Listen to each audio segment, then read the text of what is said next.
Dis-moi quand c'est bon. Ok, bonsoir à tous. Bienvenue au mémorial de la bataille de Waterloo. Pour ce troisième rendez-vous de notre année Napoléon 2021, l'année du bicentenaire. Maintenant, je crois que tout le monde l'a bien intégré avec les publications qui ont été faites en ce début d'année. Troisième rendez-vous, pourquoi? Pour ceux qui les auraient zappés, parce qu'on a eu déjà deux conférences ici. Une première sur le panorama de la bataille de Waterloo au mois de janvier et une deuxième sur la ferme d'Hougomont, toujours donnée par votre serviteur.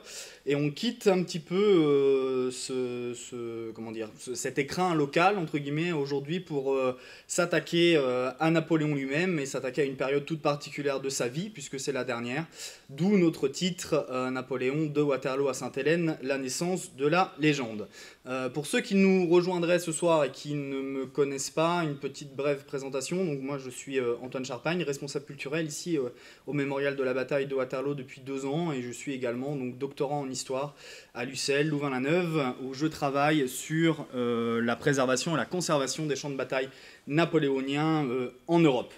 Ce rendez-vous d'aujourd'hui, il avait été pris au départ le 20 mars et non le 18, donc dans 2 jours. Ça tombait un samedi, on s'est dit que c'était plus pratique pour nous tous de faire ça donc en semaine, mais le rendez-vous du mois de mars, c'est finalement bien sûr l'anniversaire du fils de Napoléon, l'Aiglon, qui tombe donc le 20 mars, mais aussi son entrée à Paris en 1815 pendant les 100 jours.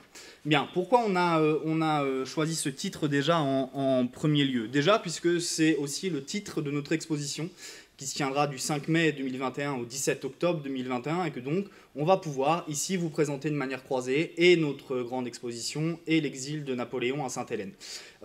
Deuxièmement, cette conférence, elle vise à montrer que l'exil à Sainte-Hélène, alors même que l'objectif principal des Britanniques, c'est finalement de faire tomber Napoléon dans l'oubli, et bien cet exil, il a mené à la naissance de sa légende, et ce, de plusieurs manières. Comme je vous le disais, on va vous parler un petit peu de l'exposition, donc j'en profite pour vous présenter un petit peu l'équipe d'organisation de ce projet, avec en tête de file, bien sûr, notre directrice du mémorial, Catherine Coste, et le commissaire d'exposition qui a été choisi par le mémorial, qui est donc David Chantrane, que vous connaissez certainement, historien, journaliste, dont on va pouvoir aussi parler un petit peu tout à l'heure, et je l'accompagne dans cette équipe de commissariat. Je suis co-commissaire aussi de cette exposition. Je voudrais aussi remercier un petit peu nos équipes techniques sur place. Donc bien sûr, on a un scénographe sur le projet, mais on a également des ressources internes, et notamment David et Arnaud qui travaillent aussi pied au plancher sur ce projet. Donc c'est l'occasion pour moi ici de les remercier via cette conférence. Bon, au départ, le principe, pour ceux qui suivent l'idée depuis le départ, c'était finalement d'axer l'histoire de l'exil autour de 10 dates clés. Finalement, dans cet esprit de vouloir vous présenter l'exposition, on va faire quelque chose de très visuel à partir de 10 objets que vous allez pouvoir découvrir dans cette exposition et qui ont marqué, là aussi, cet exil. 10 objets sur plus d'une centaine qui vont être présentés ici à partir du 5 mai 2021. On pourrait imaginer pour Napoléon qu'après 22 ans, donc là je parle des périodes 1793, 1793, 1815, d'un destin quand même qui a été hors du commun, l'exil serait moins mouvementé, vous allez voir en réalité qu'il n'en est rien. Je ne vais pas vous présenter en introduction les acteurs de cette histoire, puisque chacun d'entre eux va avoir après une petite partie de cette conférence, chacun pour eux. En tous les cas, bienvenue à bord. Vous allez assister ce soir vraiment à la narration d'une tragédie, comme aurait pu l'écrire Racine ou Corneille, puisque plus encore que d'autres sujets qui concernent le Premier Empire, l'exil à Sainte-Hélène est source de légendes et de non-dits qu'il faut tenter d'éclaircir le plus possible. Bien, on commence maintenant avec le premier objet de cette série. Donc vous allez le découvrir avec moi, c'est donc Napoléon à Fontainebleau le 31 mars 1814. Ça c'est le titre de ce tableau qui a été peint par Paul Delaroche en 1840. Donc on n'aura pas l'original de ce tableau à l'exposition, mais une copie d'atelier du peintre qui, avec ces petites différences, vraiment accroche l'œil de manière très particulière. Et donc je remercie notre prêteur de ce prêt, qui est donc la galerie Imperial Arts à Paris, donc bien sûr en France. Ça va me permettre, cet objet, de vous parler réellement de la période qui va de la bataille de Waterloo à la reddition aux Anglais, si on peut dire. Vous le savez, Napoléon, il abdique une première fois en 1814, il séjourne à l'île d'Elbe pendant près d'un an, et puis il revient pour ce qu'on appelle la période des 100 jours, qui se ponctue ici véritablement à Waterloo, dans une campagne de Belgique un peu éclair, qui va durer finalement que 4 jours, ce qui est vraiment assez rapide. Après la bataille de Waterloo, sans surprise, Napoléon il va être poussé à l'abdication, il abdique le 22 juin, donc 4 jours après, hein, c'est assez dense. C'est vraiment difficile en si peu de temps, avec le peu de temps qu'on a ici, d'aller développer vraiment tout le déroulé des événements et des intrigues qui mènent à ce résultat, après la bataille de Waterloo. Mais je vais quand même vous lister quelques grandes étapes. Napoléon il décide de rentrer très vite après la bataille de Waterloo, le 19, d'accord. Il l'a déjà fait plusieurs fois, et notamment pendant la campagne de Russie. Et il arrive à 8h du matin, le 21, donc 2 jours après, hein, à Paris. La première chose qu'il fait, c'est qu'il prend un bain. Vous allez voir que le bain chez Napoléon, c'est vraiment quelque chose de très important, même sur l'île de Sainte-Hélène. Et il avoue à Caulaincourt qu'en réalité, il veut réorganiser l'armée, réunir les chambres pour leur demander des moyens un peu particuliers, et puis repartir. Tout de suite, des gens comme Caulaincourt, mais aussi comme Davout, son ministre de la Guerre, vont l'en dissuader, puisqu'en réalité, une partie de bluff, véritablement, va s'engager entre Napoléon, qui souhaite bien sûr garder la main, et Fouché, son ministre de la police, qui rêve, lui, de l'évincer, et de prendre lui-même les rênes. Bien entendu, aussi pour l'empereur, les ennemis se réveillent, dans le sens où, par exemple, Lafayette va se ranger derrière Fouché, et le ministre de la police va faire habilement croire aux députés finalement que Napoléon souhaite le retour de la dictature de salut public calquée sur le modèle de Robespierre, pour des gens qui, pour la plupart à cette époque, ont tous connu le drame que ça a pu être pendant la Révolution. Bien entendu, tout le monde est effrayé par cette perspective. Lafayette prend la parole donc à la Chambre des députés, se levant contre le despotisme, et résultat, elle décide de siéger en permanence, quiconque souhaitant la dissoudre, risquant d'être accusé de haute trahison. Donc c'est vraiment un défi, hein, à ce moment-là, des députés envers Napoléon. Il accepte, lui, d'envoyer des émissaires, il n'y va pas directement. Ces 3 émissaires, ce sont Lazare, Caulaincourt, dont on a déjà parlé tout à l'heure, mais aussi son frère Lucien.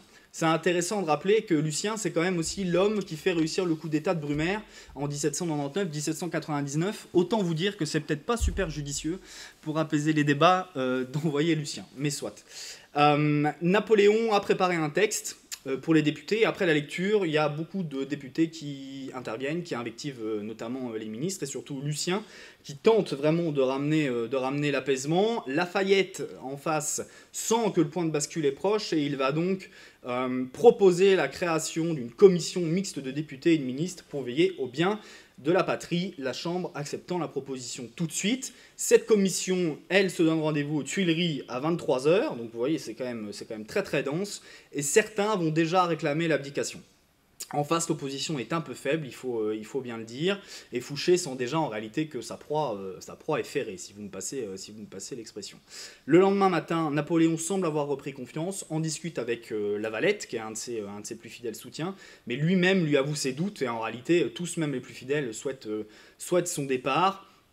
Et finalement, à 9h, le 22, Lafayette, donc à la Chambre, demande à Lucien la démission de son frère, et peu avant midi, Solignac, donc un général Solignac, et plusieurs députés sont reçus à l'Élysée, et Napoléon finit par plier, voyant finalement que seuls Carnot et Lucien lui sont encore fidèles, et il va donc rédiger, dans ce qu'on appelle la pièce au boudoir d'argent à l'Élysée, une déclaration au peuple français avec Lucien, dans laquelle il s'offre en sacrifice, annonce la fin de sa vie politique, et proclame son fils comme empereur des Français. Vous le savez, il ne le sera jamais. Bien. La prochaine étape, c'est le départ de Paris. Le 25 juin, une fois que l'abdication est faite et actée, il quitte Paris pour s'installer à la Malmaison, qui est donc, vous le savez, la demeure de Hortense, hein, depuis la mort de sa mère, Joséphine de Beauharnais. Et le 29, poussé au départ donc, de Paris, alors que les ennemis arrivent déjà, on a déjà les premières estafettes anglaises et prussiennes qui sont là, hein, c'est le départ pour Rochefort. Ça, c'est le 29 juin. Okay, il quitte la Malmaison. Il n'est pas tout seul. 33 serviteurs dans l'ancienne maison de l'empereur l'accompagnent, auxquels on ajoute les officiers, les aides de camp, les chambellans, les écuyers, etc. Soit un total de 77-77 personnes tout de même, hein, ça fait beaucoup de monde. Après avoir tout perdu, finalement, Napoléon, il souhaite encore avoir de l'apparat autour de lui, et vous allez voir vraiment, ça motive complètement beaucoup de choses dont on va parler pendant cette heure et demie. Les futurs compagnons d'exil, bien entendu, ils sont déjà là, du moins pour la plupart, et notamment son seul encore grand officier en poste, qui est le général Bertrand, Henri Gatien Bertrand, qui est né lui en 1773, est mort en 1844 à Châteauroux, et j'en profite pour remercier et saluer les équipes du musée de Châteauroux, qui font aussi partie des prêteurs de cette exposition, et j'ai fait une partie de mes études supérieures à Châteauroux, donc là aussi je salue et Gaëtan Boué et David Chantran, qui vient d'être nommé directeur du musée de Châteauroux, donc toutes nos félicitations de Belgique, David. Pour revenir à Bertrand, lui c'est un officier modèle, il est grand maréchal du palais, hein, c'est-à-dire qu'il est vraiment le grand maître de ce qui se passe dans la maison de l'empereur. Il est grand maréchal du palais depuis la mort de Duroc en 1813, il est comte d'Empire, général de division, et c'est incontestablement une des figures, même au-delà des frontières françaises à l'époque, ça c'est une certitude. Il est très proche de Napoléon, mais on va voir finalement que l'exil va considérablement les éloigner tous les deux, tant Bertrand va être tiraillé entre son maître et son épouse Fanny, qui, vous allez le voir, rend un petit peu la vie difficile et à Napoléon et à son mari, mais on en parlera un petit peu plus tard. Bon, Napoléon accepte donc de partir, mais pas à n'importe quel prix, hein. Il demande l'équivalent donc de 10 000 livres, quand je dis 10 000 livres, c'est-à-dire des ouvrages, hein. Ça fait quand même beaucoup, 17 toiles de maître, du mobilier, l'équivalent donc de 10 chambres à coucher, bien sûr tout ça va lui être refusé. Par contre, il part avec de l'argenterie, 1500 pièces, un grand nécessaire en vermeil de 100 pièces et un nécessaire en argent de 50 pièces. À cela, on rajoute un service des quartiers généraux de 127 pièces, et Ali va prélever des fusils et des pistolets ciselés à Versailles. Bon. Et au niveau de l'argent, avec quoi il part? En réalité, il a un véritable pactole, Napoléon, en 1815 quand il s'en va. Il a 800 000, l'équivalent de 800 000 francs en billets, donc via Laffitte. Laffitte, c'est son banquier, plus 3 millions en or déposés par son trésorier, toujours à la banque Laffitte, auquel on rajoute 1 200 000 francs venant de Gênes et de la Valette pour la suite, soit un total quand même de 5 400 000 francs, plus des bijoux et du liquide dans sa cassette personnelle pour 500 000 francs. C'est énorme, je vais vous le répéter plusieurs fois pour que vous vous en rendiez compte, mais l'équivalent d'un salaire moyen annuel en France à l'époque, c'est 1000 francs par an. Là, il part avec 5 400 000. Vous vous rendez compte, la comparaison, elle est vraiment complètement folle. Donc Napoléon, il veut partir, et il souhaite partir, d'accord. Par contre, il souhaite partir en Amérique, parce que c'est déjà l'objectif, en majesté, hein, vraiment. Donc le 29 à 17h, on part pour Rochefort, via la route impériale numéro 12, et on arrive à Rochefort le 3 juillet. Entre le 4 et le 15 juillet, alors qu'il est à Rochefort, c'est 5 projets qui sont proposés à Napoléon pour s'échapper et finalement arriver en Amérique, mais il s'y refuse. Pourquoi il s'y refuse? Il souhaite en réalité garder la face, Napoléon, et ne pas partir comme un fugitif. Notamment sur les 5, il y avait 2 projets. Un projet qui consistait finalement à le mettre dans un tonneau et à le cacher aux yeux des gens qui pourraient contrôler. Et un autre projet, encore plus farfelu, qui consistait à l'échanger avec son frère Joseph, qui lui se rendrait aux Anglais. Voilà. Et à savoir que finalement, tous ces projets, ils ont réussi sans lui. Donc ça aurait pu marcher, mais cette idée de vouloir vraiment garder la face et de vouloir être considéré comme un souverain en exil, ça l'emporte sur tout le reste chez lui. En rade de Rochefort, ils ne sont pas tout seuls, les Français. Il y a bien entendu des Britanniques qui sont là, et notamment un navire dont on va parler un petit peu tout à l'heure, qui s'appelle le Bellérophon, en rade de Rochefort, qui est donc un navire britannique présent à Aboukir et à Trafalgar. C'est pas signe de bonne nouvelle pour Napoléon, ça, avec certitude. Il est commandé par Maitland, ce navire, qui est donc en fait un contre-amiral né en Écosse. 77 canons, hein, donc un gros navire assez impressionnant, mais peu maniable et peu rapide. Et en fait, c'est pour ça qu'on se pose la question sur ces jours-là, à savoir si Napoléon aurait pu s'échapper, parce que lui, pour le coup, il a des petites frégates très mobiles. Donc, en l'occurrence, s'il avait voulu partir comme un fugitif, mais c'est pas le cas, là j'emploie vraiment le conditionnel, le fait est qu'il aurait peut-être pu réussir à s'échapper. En fait, il attend un sauf-conduit officiel de la part de la France, des passeports, vers les USA, et de plus en plus, bien sûr, puisqu'on prépare déjà à Paris le retour de l'Élite 18, son départ du territoire, il devient pressant. On a cru à un départ le 8 juillet, mais à croire qu'il avait vraiment le destin contre lui. Les vents ont été contraires et donc ils n'ont pas pu partir. Et le 9 juillet, on décide de se rendre sur l'île d'Aix, donc de quitter la métropole, et le 14, de se rendre aux Anglais. Parce que Maitland, qui est donc cet amiral qui commande le Bellérophon dont je vous ai parlé tout à l'heure, a reçu la Case et Savary, qui sont donc des fidèles de Napoléon, et il est très fort, Maitland, pour jouer au caméléon, et il va finalement faire miroiter, suggérer qu'un exil sur le sol anglais pour Napoléon serait tout à fait possible, et donc le 15, Napoléon est à bord du Bellérophon. C'est le moment pour vous présenter brièvement deux personnages centraux de notre histoire, d'accord, du côté britannique. Le premier, c'est Lord Liverpool, qui est donc Liverpool comme la ville, qui est donc le premier ministre britannique donc depuis 1812 et qu'il sera jusqu'en 1827. Il est conservateur, d'accord. Et il y a, faut savoir, en 1815, de plus en plus une opposition libérale face à lui. On va pas faire de la politique anglaise ce soir, ce serait vraiment trop compliqué. Il faut juste que vous compreniez quand même que le parti conservateur, c'est ce qu'on appelle le parti Tory, et le parti libéral, ce sont les Whigs, d'accord. Bien entendu, les libéraux, en fait, pendant toute une partie de la captivité, vont se servir de Napoléon pour attaquer les Tories, bien entendu. Le 20 juillet, Sainte-Hélène est choisie. On reviendra sur le choix de Sainte-Hélène tout à l'heure. Et le deuxième personnage à vous présenter, c'est Lord Bathurst, qui lui est secrétaire d'État à la guerre et aux colonies, qui en fait sera le supérieur direct des gouverneurs de Sainte-Hélène, donc déjà Cockburn, et puis après Sir Hudson Lowe, dont on aura bien l'occasion de pouvoir reparler tout à l'heure. Donc je vous l'ai dit, on décide très rapidement que l'exil va se faire vers Sainte-Hélène. Le 23 juillet, finalement, le Bellérophon va quitter les côtes françaises pour se rapprocher des côtes britanniques. Et le 31, c'est l'annonce de la déportation vers Sainte-Hélène qu'on fait à Napoléon, qui perd incontestablement son pari et qui pensait qu'une reddition noble permettrait un accueil en terre anglaise, ce qui définitivement ne sera pas le cas. Toute la semaine suivante, c'est la consternation pour toute la suite. Et c'est l'attente. Fanny Bertrand, elle tente de sauter du pont du Bellérophon quand même, le 31 au soir quand on leur annonce, retenue par les pieds, par le général Montholon, vous allez voir, ces deux-là font partie de l'exil à Sainte-Hélène et on aura des choses à raconter sur cela. Et finalement, Fanny, donc cette femme du grand maréchal du palais dont on parlait tout à l'heure, va vraiment mener à son mari une vie difficile pendant l'exil, tant elle ne le supporte pas en fait, intriguant contre les Montholon notamment qu'elle déteste et se brouillant avec Napoléon sur la fin, mais ça on verra ça tout à l'heure. Le couple, les Bertrand, ils emmènent leurs enfants et ils en ont un, Arthur Bertrand, qui verra le jour sur l'île de Sainte-Hélène le 17 janvier 1817. Elle fera plusieurs fausses couches, tombe malade, manquant de mourir quelques mois avec Napoléon. Vraiment, elle n'a pas vécu des années faciles, cette pauvre Fanny.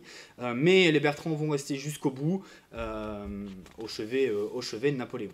Bien, une fois qu'on a fait cette présentation-là, un petit peu du contexte de 1815, on bascule sur le deuxième objet que je vous présente de cette exposition, qui est donc en fait une maquette du HMS Northumberland, donc un navire modélisé que vous pourrez découvrir à partir du mois de mai, qui fait partie d'une collection privée belge. On a beaucoup d'objets qui proviennent de collections privées de Belgique, on en est très heureux de pouvoir faire ça aussi avec des collections locales. Pour nous, c'est une vraie fierté. Voilà. Donc je profite ici de ce moment pour tous les remercier à mon tour. Bon, je vous l'ai dit, à ce moment de notre histoire, notre personnage principal, donc Napoléon et sa suite, ils sont sur le pont du Bellérophon. On va changer de bateau pour le voyage.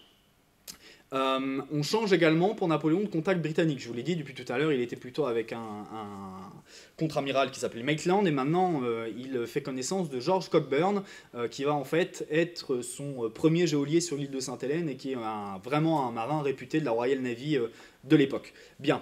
Pourquoi on change de navire pour le voyage? Le Bellérophon il est jugé trop vieux, trop lent, et c'est finalement donc ce HMS Northumberland qui est choisi.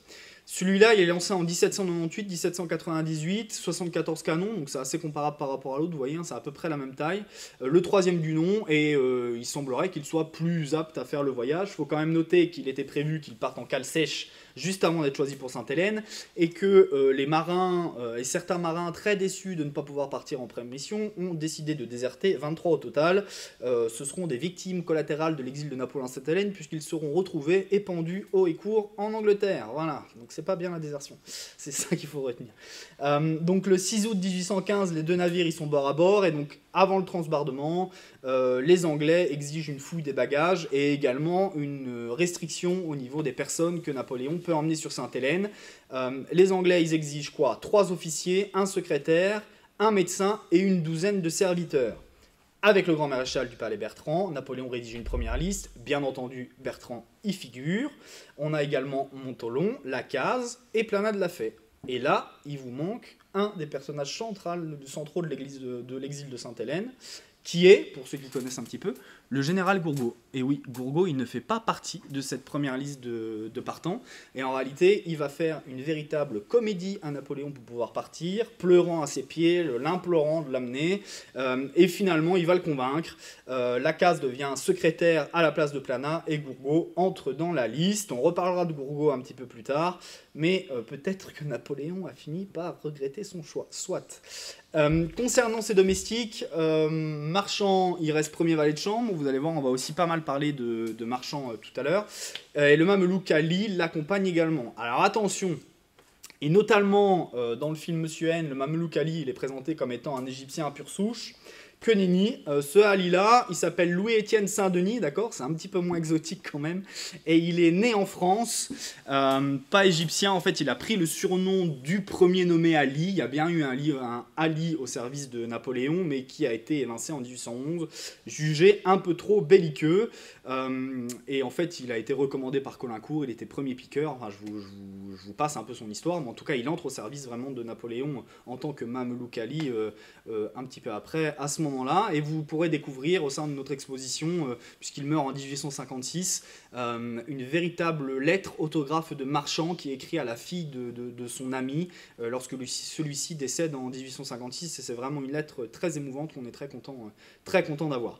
Bon, il emmène qui d'autre? Il emmène aussi Noverraz. On va pas beaucoup en parler, mais on va le croiser un petit peu. Donc il faut noter que celui-là, il est second chasseur et que c'est véritablement un géant en Corse, d'accord? C'est un gars qui fait facile 1m95 ou 2 m, donc c'est quand même quelqu'un de très très grand et très imposant. Il emmène aussi Santini en tant qu'huissier, les frères Archambault qui seront eux aux écuries, Jeanne Tellini et Rousseau, et aux cuisines on a Pierron et Lepage. J'ai oublié Cipriani dont on parlera un petit peu plus tard également et un petit peu plus en détail là aussi. Reste la question du médecin. Au départ, il devait emmener un médecin qui s'appelait Mingeot, qui donc était à son service depuis son départ de Paris. Mais Mingeot, se dérobant très certainement, hein, il faut dire ce qu'il est, il renonce. Au départ, en cause, une soi-disant mauvaise santé, c'est quand même un comble pour un médecin. Et c'est finalement O'Meara, qui est le médecin de bord du Bel Air au fond, qui est irlandais. Ça aide aussi à se faire accepter quand on n'est pas britannique de souche, enfin Napoléon certainement, qui va prendre sa place. On en reparlera plus tard, là aussi, mais parfois, vraiment, certains liens se nouent, alors qu'en prime abord, rien ne s'y prête. Et entre Napoléon et O'Meara, vous allez voir, c'est une histoire vraiment assez forte. Donc les Bertrand et les Montholon, je vous l'ai dit, ils emmènent leurs enfants, à l'exception du dernier né des Montholon qui est tout petit et que les Montholon vont laisser et ne vont pas emmener avec eux. Bon. Et leurs serviteurs, donc Lacaze emmène son fils, c'est au total 27 personnes, c'est ça qu'il faut retenir. 27 personnes qui composent la suite au total. Le 7 au soir, on a pareil, on est 1080 passagers à bord, d'accord? Donc il n'y a quand même pas beaucoup de Français, mais en réalité, il y a 3 frégates qui accompagnent le voyage, avec à bord le 53e régiment of Foot anglais qui va garder Napoléon en premier lieu sur l'île, dont 2 compagnies de ce régiment sont à bord du HMS Northumberland pour le voyage. Et en plus de ces 3 frégates, on a 5 croiseurs, donc autant vous dire que ça rigole pas du tout. Le voyage il va durer 67 jours. Napoléon, il apparaît vraiment digne, acceptant son sort le plus facilement possible. Cockburn, d'ailleurs, le note dans son journal de bord. Par contre, durant ce voyage, les premières tensions apparaissent véritablement dans le camp français. Fanny se plaint déjà beaucoup, on l'a déjà plus ou moins dit, et Gourgaud a déjà pris pour cible Lacaze. Il va l'apostropher plusieurs fois pendant ce voyage. Bien. Passons maintenant à ce 3e objet, donc cette magnifique gravure, comme vous pouvez le voir, hein, qui représente l'île de Sainte-Hélène.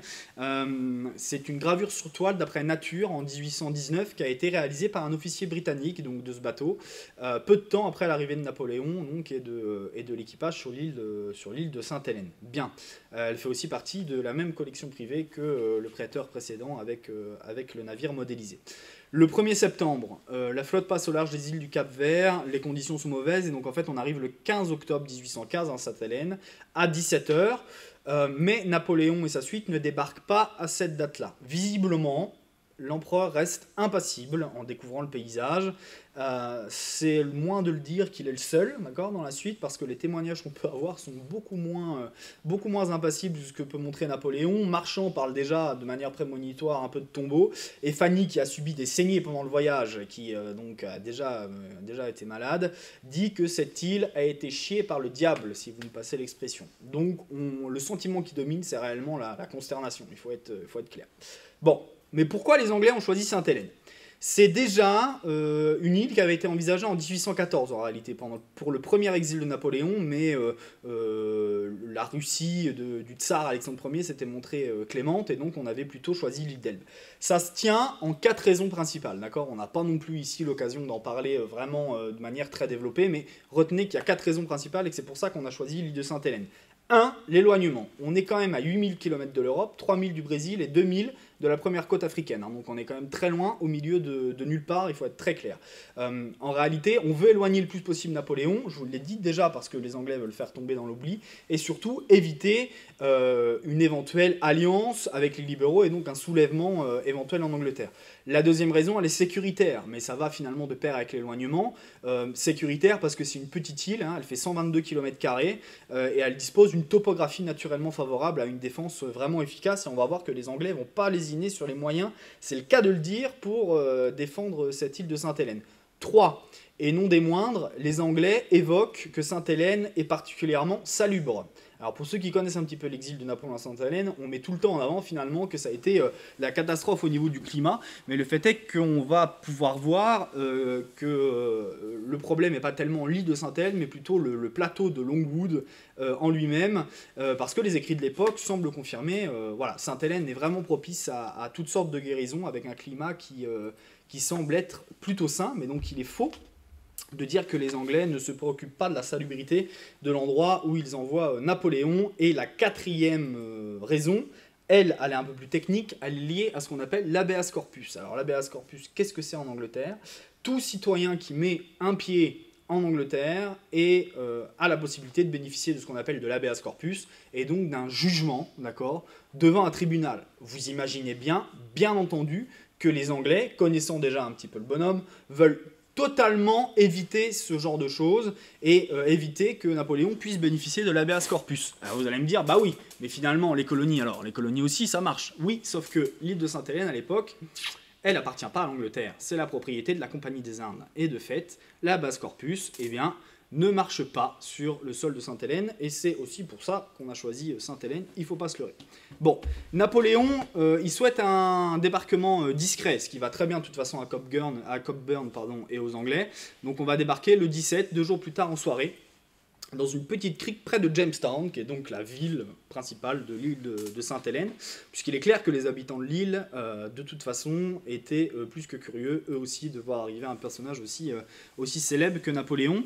Donc avant que Cockburn arrive, le gouverneur de l'île, il s'appelle Wilkes, et donc il passe le pouvoir à Cockburn de manière officielle le 16, et des règles très strictes sont mises en place. Ça fait un peu sourire en temps de Covid, et avec les moments qu'on vit en ce moment, avec notamment un couvre-feu pour tout le monde, c'est-à-dire esclaves, propriétaires d'esclaves, tout le monde, de 21 h à la levée du jour, d'accord? Donc on a un peu connu la même chose ces derniers mois, et on continue de le connaître plus ou moins. Le but étant, bien entendu, d'aller limiter toutes les interactions possibles entre Napoléon ou les gens de sa suite et les locaux, et de plus les étrangers, donc c'est pas énormément de personnes à Sainte-Hélène à l'époque, hein, mais ça fait quand même 13 personnes, et bien ils sont tout bonnement expulsés. Bien. Il faut également préciser que les moyens de défense, ils sont tout bonnement délirants. Il y a 500 pièces d'artillerie à Sainte-Hélène pour la garde de Napoléon. Alors, dit comme ça, 500 pièces, on ne se rend pas compte ce que ça fait. Il faut savoir qu'à Wagram, en 1809, Napoléon il a 433 canons, on parle de très grosses batailles quand même, et 180 seulement à Iéna en 1806. Et là, les Anglais, pour garder un seul homme, ils en ont près de 500. Vous imaginez, c'est quand même très très très important.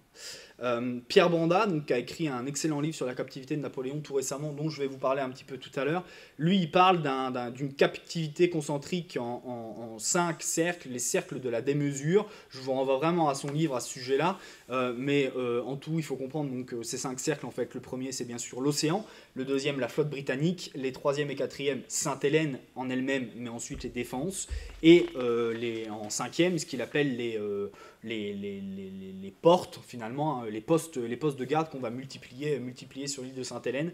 C'est quand même 1500 hommes qui sont là en garnison pour garder Napoléon. Montholon note par exemple qu'on voit que, quoi, mais on peut s'imaginer que 1500 soldats sur une surface de 122 mètres carrés et très concentrés autour de Longwood. Le fait est que les Français vraiment devaient les voir partout. Bon, pour conclure sur ce point, le système de défense il est vraiment conçu de manière complète, admirable. Il faut quand même noter qu'on frôle la paranoïa. Cette captivité va coûter très cher à la couronne britannique, mais alors que la couronne souhaite faire croire à Napoléon que c'est finalement eux qui leur coûtent cher, c'est les moyens de défense qui sont mis en place qui vont coûter beaucoup plus cher que les moyens qu'on va dépenser pour Napoléon et pour sa suite en elle-même, même si on veut lui faire croire le contraire. Et on verra ça plus tard. Bien. On passe à l'objet suivant, et celui-là il est très touchant, moi personnellement il me plaît beaucoup. C'est un dessin au crayon intitulé Napoléon Ier mesurant le comte de la Case, donc à Sainte-Hélène, toujours de cette galerie parisienne dont on a parlé tout à l'heure, la galerie Imperial Arts. Il a été réalisé par Nicolas Toussaint Charlet, donc, pour la publication du mémorial de Sainte-Hélène en 1823, et donc à noter au dos et signé en bas à droite. Il faut noter, excusez-moi, que le début de la captivité de Napoléon se passe plutôt bien. Il vit quelques mois au Briard, qui est donc le domaine des Balcons. Balcons, il va devenir le fournisseur officiel des Français, et il vit à partir du 18 octobre 1815. Et cependant, Longwood elle a déjà été choisi par les Anglais, dès le débarquement finalement, mais les aménagements ils sont nécessaires.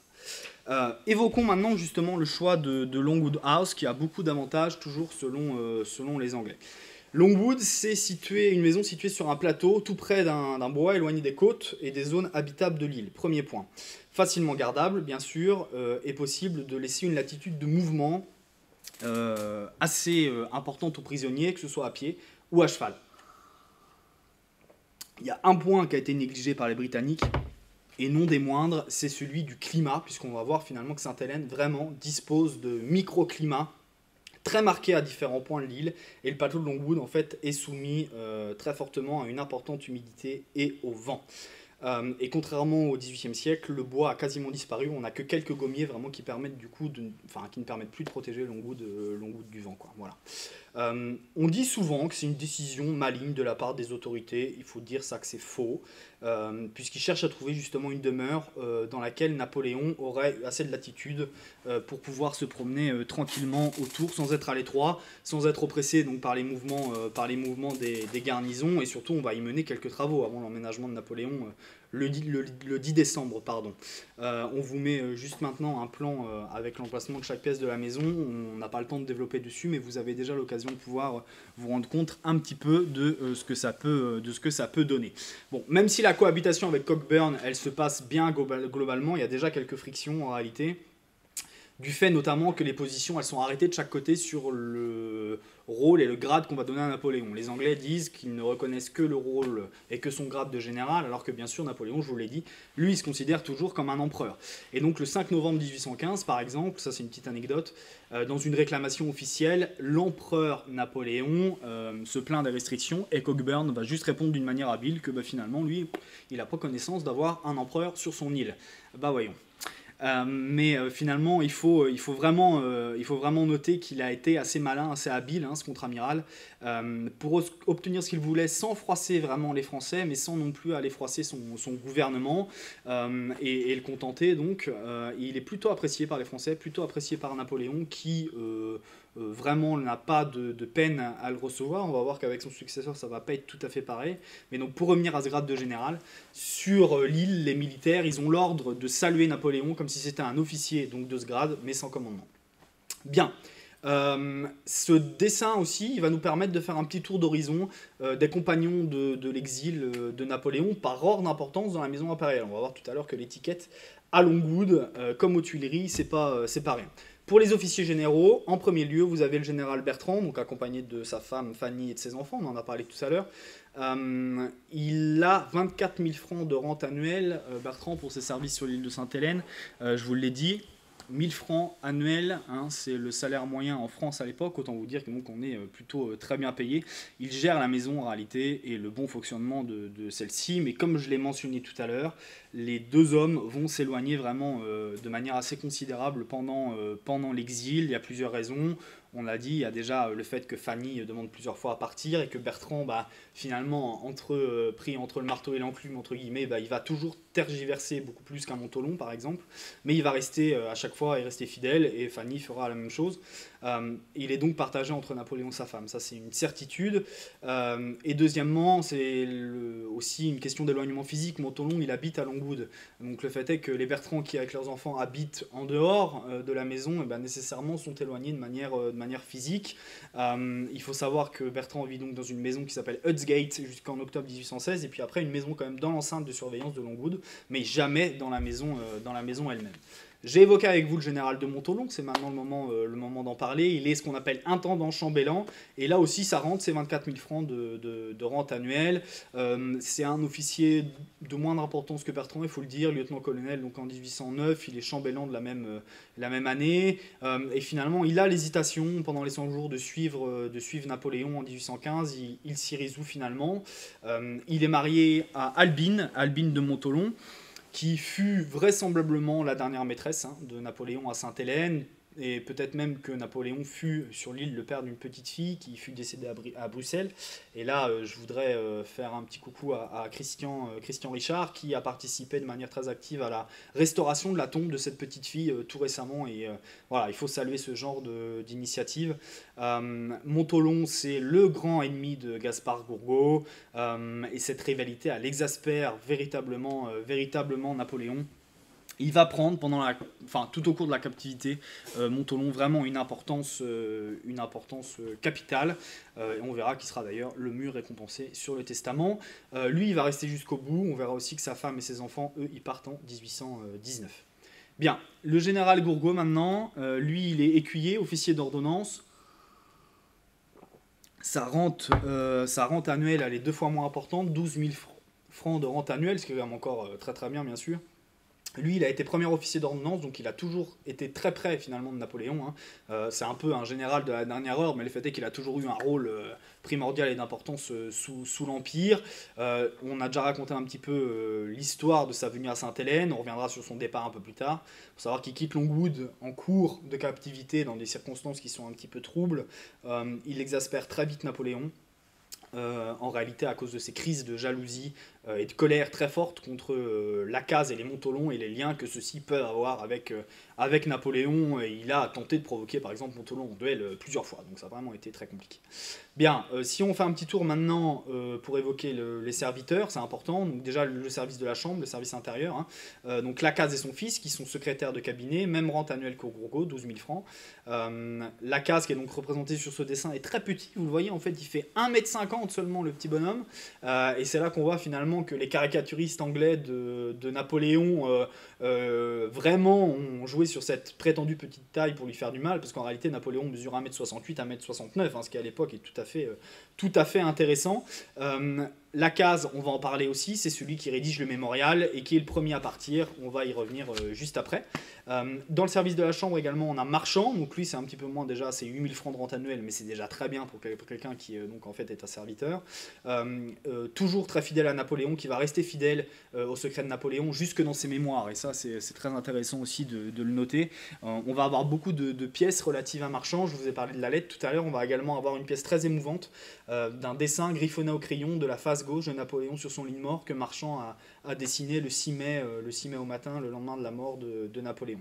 Et le dernier que je voudrais citer un peu plus que les autres, c'est le Mamelouk Ali, bien sûr, 4000 francs de rente annuelle, qui seconde vraiment Marchand et qui lui est ce qu'on appelle premier chasseur de la maison. On a également les serviteurs de la livrée, donc je les passe très vite, Noveras dont on a parlé tout à l'heure, vous vous rappelez le géant corse de 2 mètres, Santini, Rousseau, Gentilini et ceux de la bouche, dont Cipriani, donc le maître d'hôtel, on va en parler un peu plus tard. Le page, qui est donc un très fin pâtissier. Il faut savoir que Napoléon était un amoureux du sucre, d'accord. Encore quelques jours avant sa mort, il va avaler une bavaroise, d'accord, qu'il va pas pouvoir garder parce que, hélas pour lui, on va le voir, la fin de sa vie est très compliquée, mais donc il a encore bon appétit quand même, et bon appétit de sucre quelques jours avant sa mort. Pierron, qui est donc lui son cuisinier. Les écuries, elles sont gérées par les frères Archambault et Piontowski, qui est donc un Polonais, lui qui arrive après les autres. On n'en a pas parlé tout à l'heure parce qu'il n'est pas du même voyage, qui a été accusé d'avoir été un espion à la solde des Anglais. Ça a été alimenté, ça notamment par Gouraud dans ses cahiers. Le fait est qu'en fait, il était simplement visiblement fidèle à l'empereur et qu'il a pâti du fait qu'il a fallu faire partir des serviteurs assez rapidement, et on va en parler tout à l'heure. Donc à cette époque, au départ, du moins là comme ça, Longwood compte 49 personnes, puisqu'il y a des Anglais aussi au service de Napoléon, dont j'ai pas parlé. Il reste O'Meara, bien sûr, qui vit à Longwood lui aussi, qui joue un rôle important, mais on en parle juste après. Donc il faut noter finalement que le profil type des gens qui suivent Napoléon à Sainte-Hélène, c'est plutôt donc, des hommes, mais des hommes plutôt jeunes, parce que par exemple Gourgaud, il a 32 ans, finalement Napoléon c'est un des plus vieux déjà de sa suite, alors qu'il a que 46 ans en 1815, donc c'est quand même quelque chose qu'il faut noter. Bien, on passe maintenant à deux courriers qu'on va avoir la chance de l'avoir. Déjà, une lettre autographe du marquis de Montchenu. Alors, qui c'est le marquis de Montchenu? C'est pas quelqu'un qui parle nécessairement. Il a été choisi pour être le représentant de Louis XVIII sur l'île de Sainte-Hélène, puisqu'en fait les Anglais autorisent la quadruple alliance et la France. Donc la quadruple alliance, c'est l'Autriche, la Prusse, la Russie et l'Angleterre, donc finalement les trois autres de la quadruple alliance, à envoyer des commissaires. La Prusse n'envoie personne, l'Autriche va envoyer un commissaire qui s'appelle Sturmer, les Russes un commissaire qui s'appelle Balmain, et la France va envoyer le marquis de Montchenu. Quand Napoléon apprend qu'il arrive sur l'île de Sainte-Hélène, il a ces mots, je le cite, ils ne sont pas de moi, d'accord ? Quel bavard, quel imbécile, quelle folie d'envoyer ici des commissaires sans charge et sans responsabilité. Je connais ce Montchenu, c'est un vieux con, sic, un bavard, un général de carrosse qui n'a pas senti la poudre. Je ne le verrai pas. Fin de citation. Ambiance. Hein. Cette lettre elle appartient à l'association Bonaparte à Valence en France, voilà, qu'on est aussi très content de compter parmi nos prêteurs. Et cette deuxième lettre, qui est là en parallèle, c'est une lettre autographe de Napoléon Ier, rédigée en anglais, c'est rarissime. Hein. Ça appartient à la Galerie Imperial Art, dont on parle aussi depuis tout à l'heure, puisque Napoléon éprouve en fait le besoin vraiment d'apprendre et de se mettre à l'anglais et de pouvoir maîtriser la langue de Shakespeare. Voilà. Ça va nous permettre finalement d'ouvrir deux chapitres vraiment importants. Un, la rencontre et puis la brouille très rapide avec Sir Hudson Lowe, et enfin la guerre de communication qui en découle, puisque vous allez voir, c'est vraiment une bataille dans la bataille, ça c'est très clair.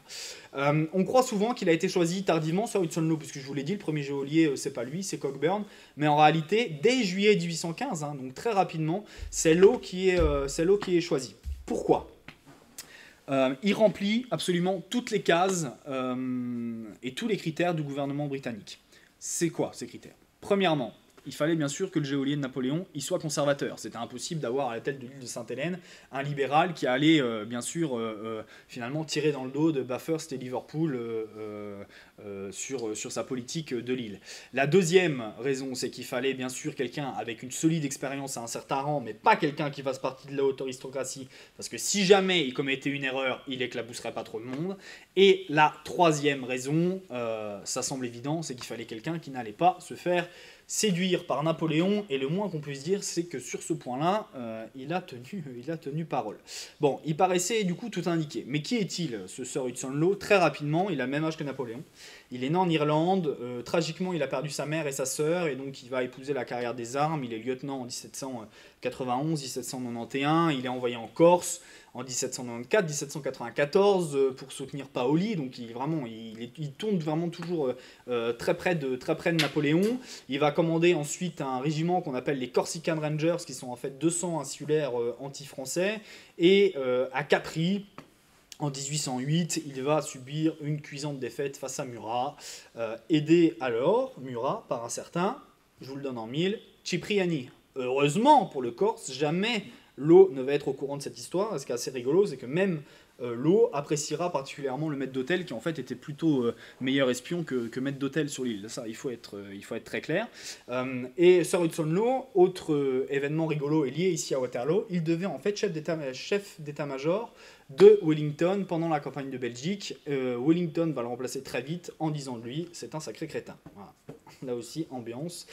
Il est remplacé par Delancey, donc qui lui fera un très bon travail. Lo, c'est quelqu'un qui est très zélé vis-à-vis de son gouvernement et vis-à-vis de Bathurst. Il va parfois même agacer ses supérieurs. Santini, qui est donc un de ses serviteurs de Napoléon sur l'île de Sainte-Hélène, dit de lui, je cite, Sir Hudson Lo était à cette époque un homme de 45 à 50 ans, très mince de taille. Il était sec comme un vieux parchemin, décharné comme une momie, sa face avait quelque chose de la fouine et du chat sauvage, il était rouge sang, ses cheveux rouges de feu, son front était tout tatoué de rousseur, ses sourcils étaient épais, plus pâle que ses cheveux et recouvrant des yeux louches, obliques. Ses rayons visuels étaient constamment fixés à l'opposé de votre visage quand il vous parlait. Sa bouche avait une expression intraduisible. Tout cela n'est pas beau, sans doute, et cependant, tout cela recouvrait un cœur plus hideux encore. Ça donne envie de le rencontrer. Et au niveau du caractère, Lord Rosebery nous en parle le mieux. Je le cite toujours. Law était persécuté par une sorte de monomanie de conspiration et d'évasion. Il était méticuleux jusqu'à la folie. Son manque de tact est à peine croyable. Il est clair qu'il était absolument déplacé dans un poste qui demandait du discernement et de la délicatesse. Sa malchance voulut qu'il acceptât une proposition et une position où il était malaisé à quiconque et à lui impossible de réussir, et je suis obligé d'ajouter que Lo n'était pas ce qu'on appelle un gentleman. Fin de citation. Super, il est rhabillé pour l'hiver. Et on n'a pas fini d'en parler. Entre le 15 avril 1816, qui est donc la date à laquelle lui et son état-major arrivent sur l'île de Sainte-Hélène, et le 18 août, qui est donc la date de la dernière rencontre entre Napoléon et Hudson Lo, il s'est passé 4 mois seulement, et les deux sont brouillés et ne se reverront plus. C'est quand même incroyable. Qu'est-ce qui s'est passé? Le premier entretien, en apparence, il est plutôt cordial. Mais en fait, par la suite de ça, Lo va multiplier les maladresses, bafouant l'étiquette de Longwood, va se brouiller avec Bertrand, ce qui est clairement pas une bonne idée, et du coup, il va se brouiller aussi très vite avec le captif. Le jour de son anniversaire, Napoléon il va dire à O'Meara que Lo emporte le crime emprunt sur son visage, et finalement... le 26 juin, dans une guerre des nerfs qui s'était déjà un peu installée, et afin de réduire la suite de Napoléon, on contraint certains départs. Et pour faire très rapide, Bathurst et Lo pensent en fait qu'en faisant peur aux officiers et aux autres compagnons de l'exil, en leur faisant signer des conventions, ils vont partir. Et finalement, heureusement, tout le monde va signer. On va quand même assister donc, à cette brouille du 18 août, puisqu'il se brouille d'abord avec Bertrand, et dans une dernière brouille avec Napoléon, une dernière rencontre dans ses jardins en présence de l'amiral Malcolm qui vient de remplacer Cockburn, on en parlera tout à l'heure. Les deux hommes se fâchent pour de bon. Donc ils sont 4 à être expulsés de Sainte-Hélène, donc Piotowski dont on a parlé tout à l'heure, Santini, Archambault-Jeune et Rousseau. Voilà, c'est les premiers avant la case, qui lui est arrêté le 25 novembre 1816. Faut savoir que son fils, il est très malade, et il va manquer de mourir à plusieurs reprises en réalité sur l'île de Sainte-Hélène. La situation déjà à Longwood, elle était devenue intenable entre Gourgaud et Laclaz, et les papiers bien sûr de ce dernier sont saisis, vont fortement déplaire à Lo, puisqu'en fait c'est les brouillons du mémorial de Sainte-Hélène, et même s'il est publié en 1823, donc 2 ans après la mort de Napoléon, ça devient vraiment une des bibles de la captivité. Au départ finalement l'objectif c'était d'avoir un récit au jour le jour, et bien entendu le fait que Napoléon meurt, Laclaz va modifier son discours pour en faire vraiment un testament de Napoléon, alors que finalement au départ ce n'était pas du tout le but de cet ouvrage-là. Il va partir, alors que Lo est prêt finalement, après l'avoir retiré de Longwood, à lever les restrictions. Il décide de ne pas retourner dans la maison, et il part donc en fin d'année 1816 pour l'Angleterre avec son fils qui, je vous l'ai dit, est donc très malade. Pourquoi il refuse de retourner à Longwood? En fait, tout simplement parce que visiblement son œuvre littéraire, pour lui, elle est terminée. Mais ça va marquer ce départ vraiment un premier tournant dans l'esprit de Napoléon pour se dire qu'il faut enclencher une guerre de communication pour obliger les Anglais à le changer d'endroit et pourquoi pas à le ramener même en Europe. En fait, c'est le 7 mars 1817 que Longwood apprend que le chirurgien du Northumberland, qui s'appelle James Warden, il a publié l'année précédente un ouvrage sur le début de la captivité. Et ça, c'est une véritable bombe, puisque Warden fait comme s'il avait été proche de Napoléon pendant ce voyage, qui semble ne pas avoir été le cas, il faut le dire. Mais ça va se vendre vraiment, cet ouvrage, comme des petits pains, et Napoléon devient réellement prolixe à partir de ce moment-là. Et le gouvernement britannique ne va pouvoir que constater son échec de faire glisser petit à petit la figure de Napoléon dans l'oubli. Et ça va même entraîner la publication de ces ouvrages, des débats à la Chambre, des communes notamment, puisque les libéraux sont pour la plupart des partisans donc, de Napoléon, et notamment Lord et Lady Holland. Mais là-dessus, je passe très vite. Mais donc, il est faux de croire que l'Angleterre est unanime à propos de Napoléon. Ça aussi, c'est une bêtise. Il va, en tout et pour tout, Napoléon, entre 1816 et 1818, faire publier en Angleterre, donc aux yeux et à la barbe, des Anglais à profit donc, d'un vraiment réseau clandestin très très important et très bien rodé, 2 pamphlets. Le premier, c'est l'appel à la nation anglaise, qui est ramené par Santini, je vous l'ai dit, qui fait partie des partants là, en 1816, et 16 observations, et 3 ouvrages. Le premier, c'est les lettres du Cap d'abord, les lettres de Sainte-Hélène ensuite, qui ont tous deux ont un succès vraiment important, et enfin le manuscrit de l'île d'Elbe, qui lui, subit déjà un petit peu l'essoufflement de l'opinion. Mais le principe, c'est toujours le même. Il écrit les ouvrages, mais il les signe pas. Par exemple, pour les lettres du Cap, on va faire porter le chapeau à la case qui vient de partir et qui du coup est au Cap. Et le principe, c'est quoi? C'est qu'à chaque fois, on va inventer une relation épistolaire entre donc celui qui écrit les ouvrages et une prétendue bonne amie, et on va parler donc finalement des conditions jugées injustes de la captivité, mais à chaque fois Napoléon va passer pour finalement un modèle de vertu, de calme, de retenue, et donc finalement quittant la peau du guerrier pour la peau du sage, en gros c'est vraiment ça, et ainsi donc mieux incriminer l'eau et les Anglais sur ces conditions de captivité, ce qui est quand même plutôt réellement malin. Mais surtout, et après le départ de Gourgaud, le phénomène va s'essouffler et on va voir pourquoi. Bon, en gros, vous le voyez, le climat il se tend en Europe, mais il se tend aussi sur l'île. Les années 1816-1818, elles sont particulièrement tendues et chargées, et je vais vous en donner 5 exemples notables. Le premier, bien sûr, Napoléon et l'eau ne se voient plus, mais Napoléon, il va vraiment faire mariner Sir Hudson Lowe en voyant son amiral, donc Malcolm, qui lui s'entend plutôt bien avec Napoléon, et surtout qui conspire vraiment dans le dos de Lowe pour prendre sa place. Et ça, bien sûr, Napoléon va s'en servir aussi pour pouvoir jouer un petit peu avec les armes dont il dispose à cette période. Et le 19 septembre 1816, il y a cette scène célèbre, puisque, je vous l'ai dit, le gouvernement veut réduire les dépenses à Longwood, et donc Napoléon, vraiment dans un coup de com' génial, va faire briser les aigles sur l'argenterie impériale par Cipriani, qui va ensuite les vendre à tout va dans les rues de Jamestown, et bien sûr ça va se propager comme une traînée de poudre, mais finalement qu'on ne donne pas assez de moyens à Napoléon pour pouvoir subvenir à ses besoins, et bien sûr les Anglais sont fortement embarrassés par ce qui se passe ici. Bon, en juin, deuxième point, en juin et juillet 1817, Malcolm, dont on a parlé un petit peu, qui est plutôt un allié en fait de Napoléon, il est relevé de ses fonctions par un dénommé Pamplin, qui lui vraiment n'a aucun intérêt à se rapprocher de Napoléon. Il est beaucoup moins loquace, et les 153e régiments, avec lesquels on avait loué des liens, et donc avec lesquels là aussi on jouait un peu parfois à soudoyer les soldats, est aussi relevé par le 66e. Donc ça va être moins facile également pour les Français de faire passer des messages maintenant, ou d'obtenir des faveurs. Bien, troisième point. Jusqu'à maintenant, O'Meara, qui siège donc qui vit à Longwood, qui est le médecin de Napoléon, n'est pas vraiment dans l'œil du viseur, et très rapidement ça va être le cas déjà de Lowe et puis de Bathurst, qui en janvier 1817 demande déjà à Lowe de se méfier de son médecin, et finalement toute l'année 1817 ça va être vraiment une guérilla entre les deux hommes. Les relations vont vraiment se détériorer entre Lowe et son subordonné, notamment avec l'affaire des faux bulletins. Je reviens pas dessus, mais en tout cas voilà, vraiment ça cristallise les tensions entre Lowe et O'Meara. O'Meara. Le 10 avril 1818, O'Meara va démissionner une première fois puisque le gouvernement décide de le traiter comme les Français.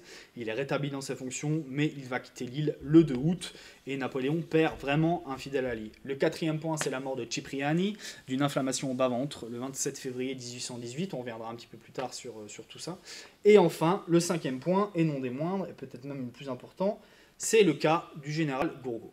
Bon, depuis 2 siècles, Gourgaud, il est considéré comme l'un des 4 évangélistes. Alors, cette expression, elle n'est pas de moi, elle est de Jean Tullard, qui est un petit peu notre maître à tous, quand on est historien de la période napoléonienne. Les 4 évangélistes qui sont donc Lacaze, Bertrand, Montholon et Gourgaud. Bien. Il serait rentré en Europe, du moins c'est ce qu'on a voulu faire croire pendant longtemps, en 1818, chargé d'une mission par l'empereur, donc qui lui témoigne ainsi sa confiance. Aujourd'hui, et notamment au travers de l'ouvrage de Pierre Branda, dont on parlera aussi un petit peu tout à l'heure, c'est considérablement remis en cause. Je vous l'ai dit, il est jaloux de tout et surtout des relations que Napoléon peut avoir avec Lacaze et les Montholon. Il va passer son temps donc à ruminer. Je vous l'ai dit aussi, il va provoquer Montholon en duel plusieurs fois, c'est évité de justesse à plusieurs reprises, notamment suite à l'intervention du grand maréchal Bertrand. Et ses relations avec Napoléon deviennent aussi intenables, si bien que le 2 février 1818, après une énième dispute, Napoléon conseille à Gourgaud de partir et lui dit qu'il le fera partir pour raison de santé. Il fait ses adieux à Napoléon le 11 février. C'est vraiment une aubaine pour l'eau, très rapidement, puisqu'en fait, Gourgaud va être vraiment loquace contre son ancien maître. Il était empereur, il ne l'est plus, et toutes sortes de sorties telles quelles. Donc il va partir le 14 mars, mais en un mois, il va provoquer vraiment un des tournants de la captivité, puisqu'il s'épanche auprès donc, de Law et de Reed, son adjoint, Thomas Reed, auprès du commissaire autrichien aussi, et sur plusieurs sujets. Déjà, le fait que Napoléon n'est pas si malade qu'il veut bien le dire, puisque Napoléon refuse de voir les Anglais en s'enfermant dans sa chambre, en se faisant porter pâle. Il parle également sur les réseaux clandestins à Longwood, dont on a parlé tout à l'heure, sur les tensions entre les Français aussi, et surtout, sur la soi-disant possibilité pour Napoléon de s'échapper quand il le désire. Voilà. Donc pour des Anglais qui étaient déjà un petit peu parano avec cette idée d'évasion, autant vous dire que ça a vraiment l'effet d'une bombe. C'est tout simplement catastrophique pour le prisonnier.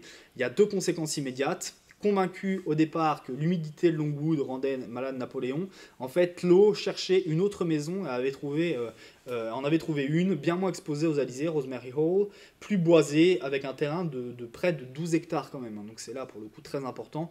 Tout était prêt pour l'achat, mais après avoir reçu Gourgaud de retour en Angleterre le 10 mai, le cabinet de Lord Bathurst enjoint Law de ne pas acheter cette propriété, tout bonnement, puisque Gourgaud va répéter exactement la même chose qu'il a pu dire à Law. Donc les Anglais finalement pensent que Napoléon joue la comédie, et ça va avoir des conséquences catastrophiques pour la suite. Il a surtout en fait été très influençable, Gourgaud, puisque quelques mois plus tard, de retour dans les milieux pro-napoléoniens en Angleterre, il va publier la campagne de 1815, il sera expulsé d'Angleterre quelques mois plus tard, on verra ça. Ils auront également... c'est dire des conséquences terribles dans ce qu'est le véritable tournant de la captivité, et ça c'est le congrès d'Aix-la-Chapelle, et on y reviendra un peu plus tard. Bien. Passons maintenant au prochain objet. Vous allez voir, celui-là il est réellement exceptionnel. On a beaucoup de chance d'avoir ces objets qui arrivent bientôt d'ailleurs. C'est la baignoire de Napoléon Ier à Sainte-Hélène. Donc ça fait partie bien sûr de la propriété des domaines nationaux de l'île de Sainte-Hélène. Et là je voudrais remercier très fort Michel d'Antoine Martineau, qui est donc le directeur des domaines nationaux de l'île de Sainte-Hélène, qu'on va avoir le plaisir de recevoir ici le 15 juin. Et s'il nous écoute, voilà, merci pour tout Michel, ce que tu fais depuis le départ aussi pour nous et pour nous faciliter la vie pour cette exposition. Il faut savoir que cette baignoire, c'est la 3e de Napoléon sur l'île, vraiment à compter de l'année 1816. Avant, il y en a d'autres, mais trop grosses, moins pratiques, donc après, on utilise celle-ci. Et à l'époque, elle est placée au sein d'un coffrage de bois. Donc cet objet, vraiment témoin exceptionnel de la captivité, ça va nous permettre de nous immerger un moment au sein de Longwood House et de un petit peu voir le quotidien d'une journée de Napoléon et de sa suite. À Longwood, comme aux Tuileries, chacun a son rôle et l'étiquette elle est très féroce, et donc pour la maintenir, alors même qu'il était surveillé, Napoléon il va s'enfermer le plus possible aux yeux de ses geôliers et finalement ne se rend jamais chez eux, gardant sa hauteur de vue et sa position donc de souverain en exil.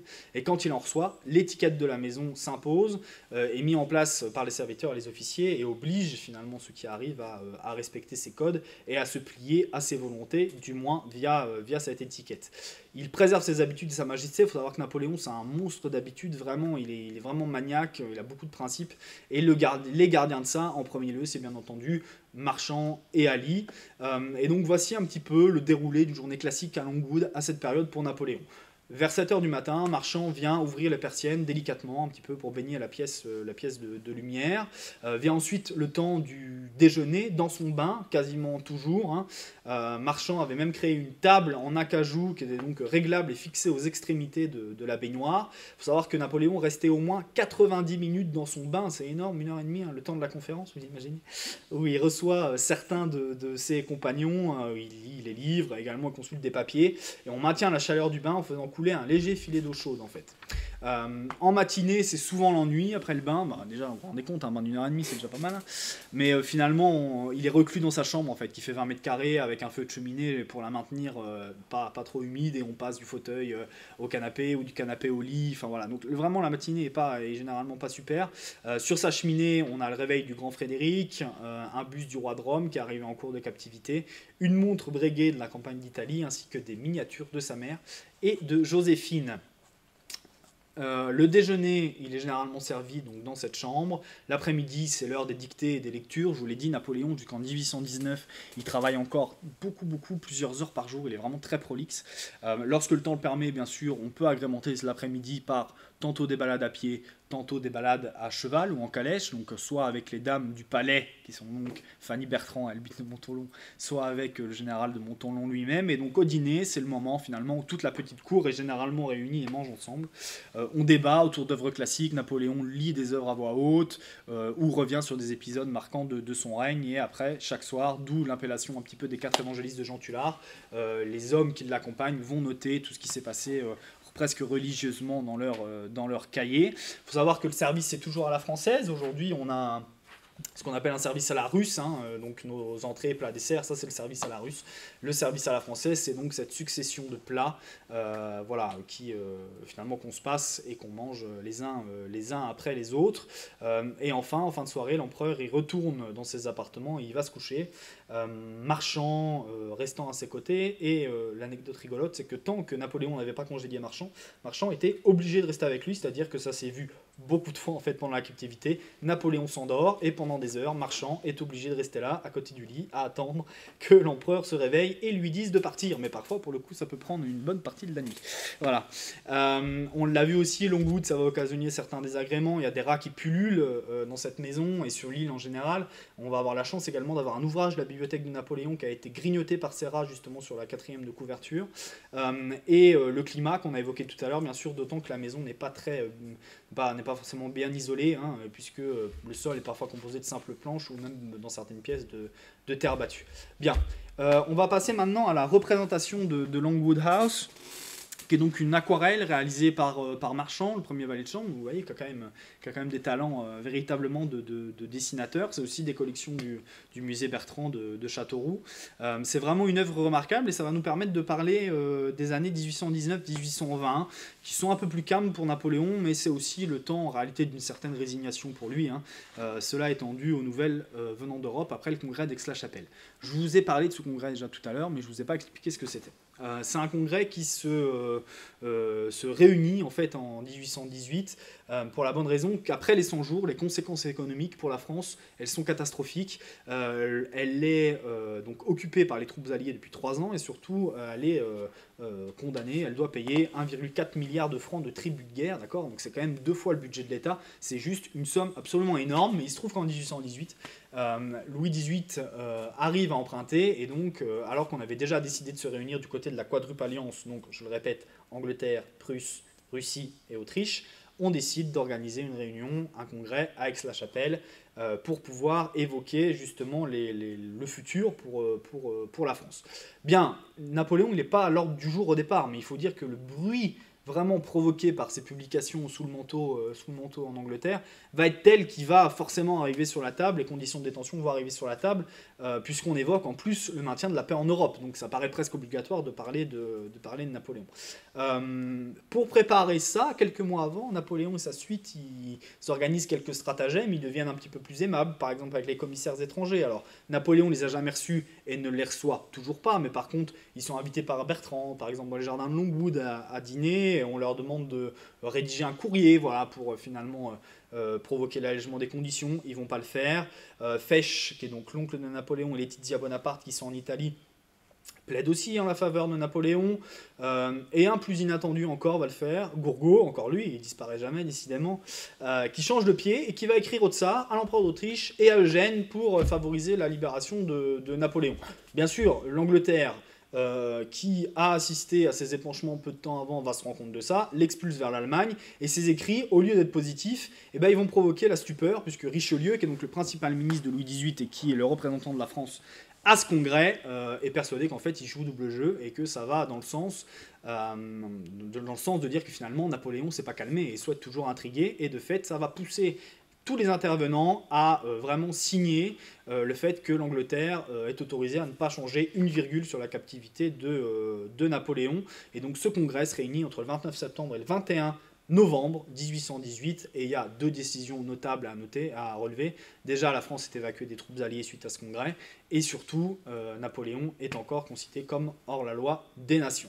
Bon, sur l'île, en octobre, on entreprend la construction de New Longwood, qui est donc cette maison de remplacement à Longwood House, puisque les médecins alertent déjà sur la possibilité d'une hépatite chronique de Napoléon qu'il n'a pas, on reviendra un peu plus tard sur ça, liée à l'humidité du plateau.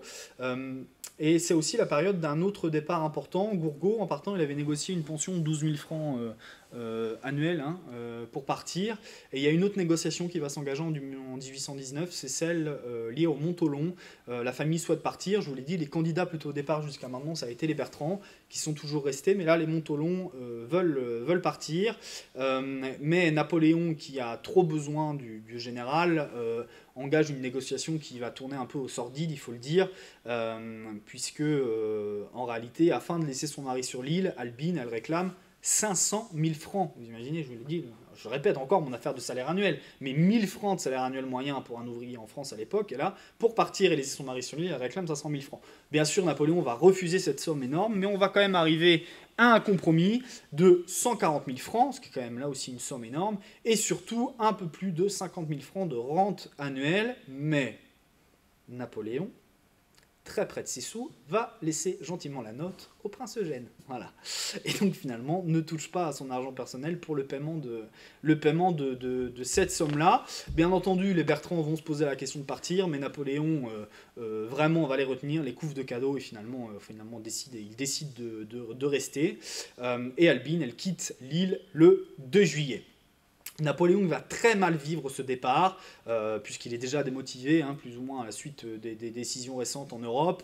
Il ne croit plus vraiment à l'efficacité de son discours. Il faut vraiment noter qu'en Angleterre, en 1819 et 1820, dans les journaux, on en parle déjà beaucoup moins qu'on le faisait en 1816 et 1817. Et l'autre gros chantier, pour finir, de ces années-là, 1819-1820, c'est la construction des jardins, que vous pouvez déjà voir sur cette aquarelle donc de Longwood, je le répète. On commence les travaux le 20 juillet 1819. Il faut savoir que Napoléon, il parle vraiment jardin comme il parle stratégie, d'accord, il n'hésite pas à mettre la main à la pâte, et c'est une aubaine pour les Anglais, puisque ça faisait des mois qu'il était retranché et que les Anglais peinaient pour le voir, et là, bien sûr, il participe à l'extérieur aux activités, et donc on peut rapidement le voir, puisqu'il faut savoir que sur Sainte-Hélène, il y avait un officier d'ordonnance qui était chargé de voir au moins une fois par jour Napoléon, et croyez-moi, quelquefois, il a eu des sueurs froides dans sa mission. Était difficile, et d'ailleurs cet officier d'ordonnance a changé plusieurs fois. La principale main-d'œuvre de Napoléon pour ces jardins, ce sont des ouvriers chinois. Il y a encore des esclaves sur l'île de Sainte-Hélène, mais beaucoup moins, puisqu'en fait la traite négrière elle a déjà été abolie par les Anglais, et que donc on va remplacer ces esclaves-là par des ouvriers chinois, qui est donc une main-d'œuvre qui coûte pas très cher, et qui vont former vraiment le cœur des soldats de Napoléon pour la construction de ces jardins. L'un d'eux va lui faire par exemple une superbe cave canne en dents de narval. Cette canne, vous allez avoir la possibilité de pouvoir la voir là aussi dans notre expo. Vous allez voir, c'est une pièce qui est absolument magnifique, mais également une très belle verrière qui est aujourd'hui entreposée au musée Bertrand à Châteauroux et qu'on aurait voulu avoir pour l'expo, mais là, ça n'a pas pu se faire. C'est bien sûr un gros objet qui demande des conditions de transport très, très particulières. Donc le temps de la construction de ces jardins, je vous l'ai dit, Napoléon il redevient un peu le général qu'il était dans sa jeunesse, hein, il va diriger ses troupes, et bientôt Longwood va compter beaucoup d'éléments dans ce jardin, un bassin, un pavillon chinois et de nombreuses autres installations. Et l'eau va également desserrer son empreinte en 1820 à cette période. Au début de l'été, Napoléon peut en fait se promener librement sur quasiment la moitié de la surface de l'île, la partie sud. Il va d'ailleurs s'y promener régulièrement durant l'été et jusqu'en octobre. Mais déjà, certaines journées sont plus difficiles que d'autres. Et Montholon est là vraiment au chevet de Napoléon pour lui apporter du soutien dans les premières épreuves. On va pouvoir maintenant passer à l'autre objet, donc ce ver de malade, avec donc des becs verseurs, qui a appartenu à Napoléon Ier à Sainte-Hélène, qui est donc aussi maintenant une pièce de Longwood House, des domaines nationaux. Napoléon s'en est vraiment servi.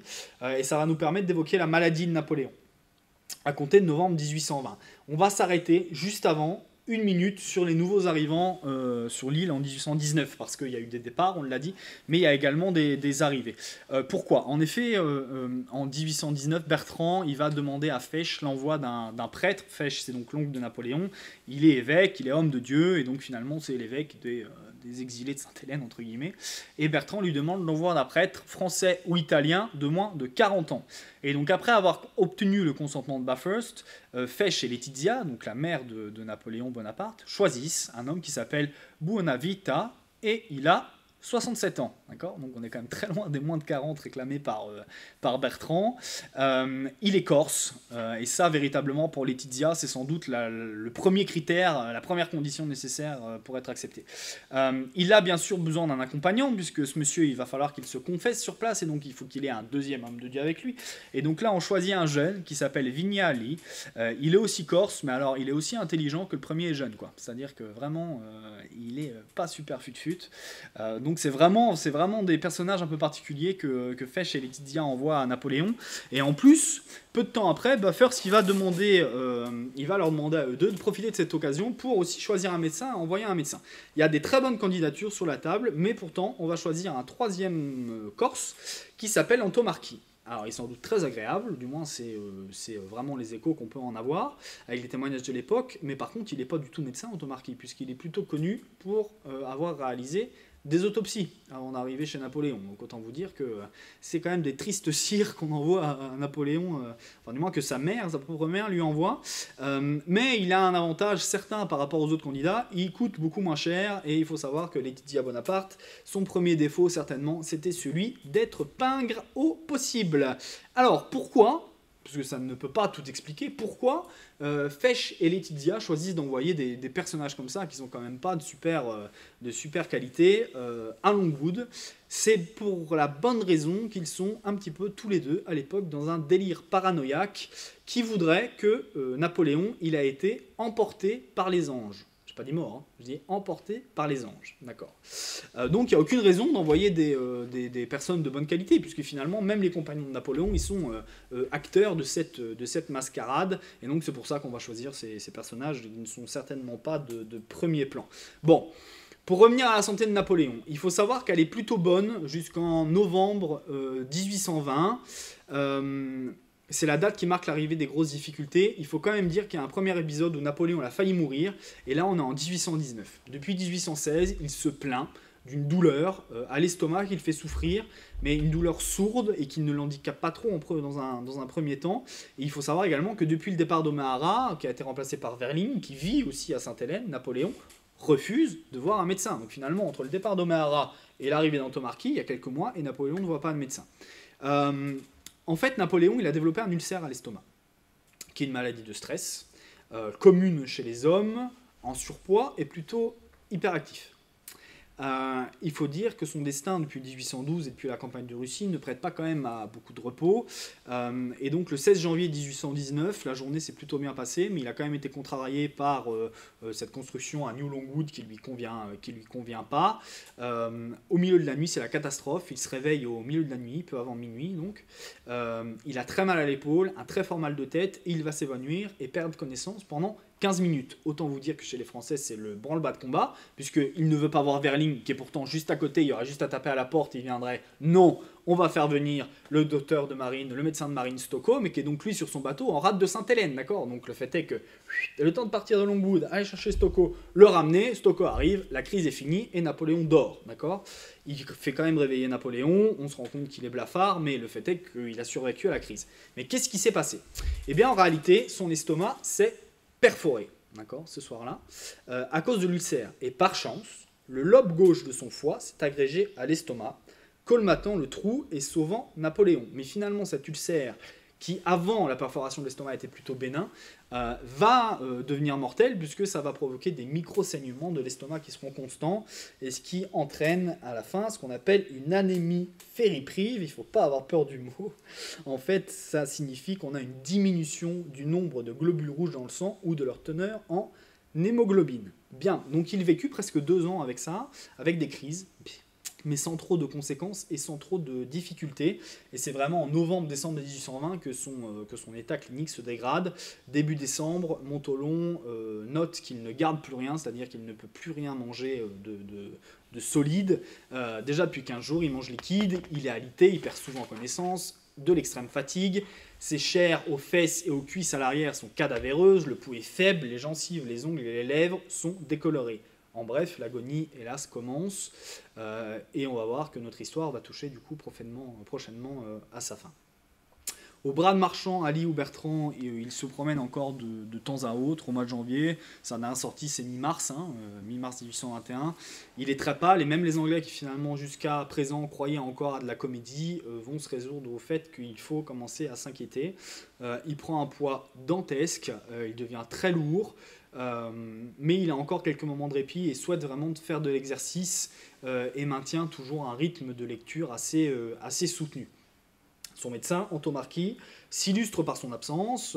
Il préfère vraiment le salon de Fanny Bertrand, qui à ce moment-là est brouillé avec l'empereur, à la chambre de son patient. Napoléon gronde après lui et du coup la maladie aidant, bien sûr, devient colérique, à fleur de peau. Il s'attaque vraiment au grand maréchal, lui reproche de laisser faire une relation adultérine entre Antomarchi et sa femme. C'est complètement faux, ils n'ont jamais été amants, mais Napoléon l'attaque là-dessus. Il va jusqu'à la traiter de catin devant lui, reproche à Bertrand même de ne pas lui avoir laissé, lui, Napoléon, la possibilité de devenir l'amant de sa femme. Voilà.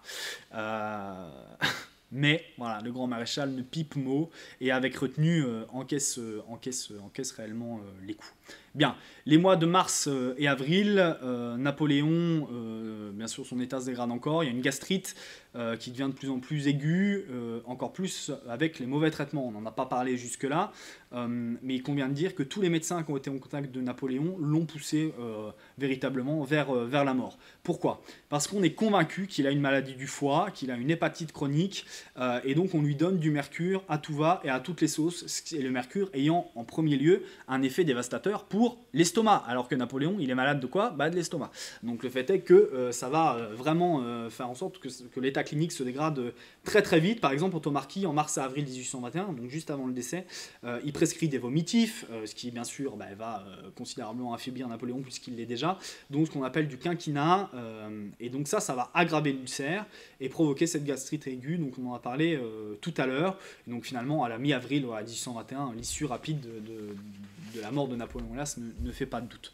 Bien, on bascule maintenant sur un autre objet présent dans cette exposition, donc qui a un buste en bronze que vous voyez ici, qui s'appelle les derniers jours de Napoléon par Vincenzo Vella, un Italien, donc en 1867. Une œuvre aussi là, très émouvante, et qui va nous permettre de parler des dernières semaines de la vie de Napoléon, qui sont, vous allez le voir, pas de tout repos, qui sont même plutôt actives, puisque comme pour le reste de sa vie, il organise son départ le plus possible de multiples manières, et notamment via un testament complet et vraiment génialement organisé. Pourquoi ? il va diviser ses avoirs, d'accord, donc l'argent qu'il a disponible, en deux catégories. La première catégorie de cet argent, c'est l'argent qu'il a physiquement. Okay, là, on est à 7 300 000 francs, ce qui est déjà une coquette somme. Hein, entre les fonds qui sont chez Laffitte, ceux qu'il a sur l'île, l'argent qui est déposé par Eugène, chez Laffitte également. Okay, et en plus de ces 7 300 000 francs, il a des avoirs qu'il estime devoir récupérer, d'accord? Donc il ne dispose pas, et c'est là que c'est génial. Et là, on parle de plus de 200 millions de francs, d'accord? Vous voyez la comparaison. Pourquoi? 2 millions à récupérer chez Hortense, 2 millions à récupérer chez Eugène, qui n'ont rien demandé, mais il estime que ses enfants adoptifs lui doivent donc cette somme d'argent. Et surtout, et c'est là que c'est génial, 200 millions provenant du trésor public français.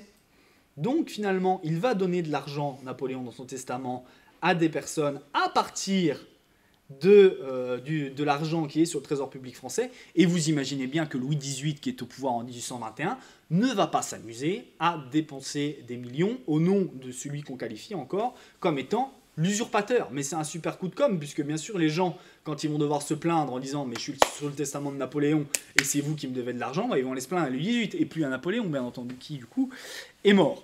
Bon, sans rentrer dans les détails, on va quand même faire une petite liste des perdants et des gagnants du testament de Napoléon, si je peux me permettre, entre guillemets, avec tout le respect possible, hein, bien entendu.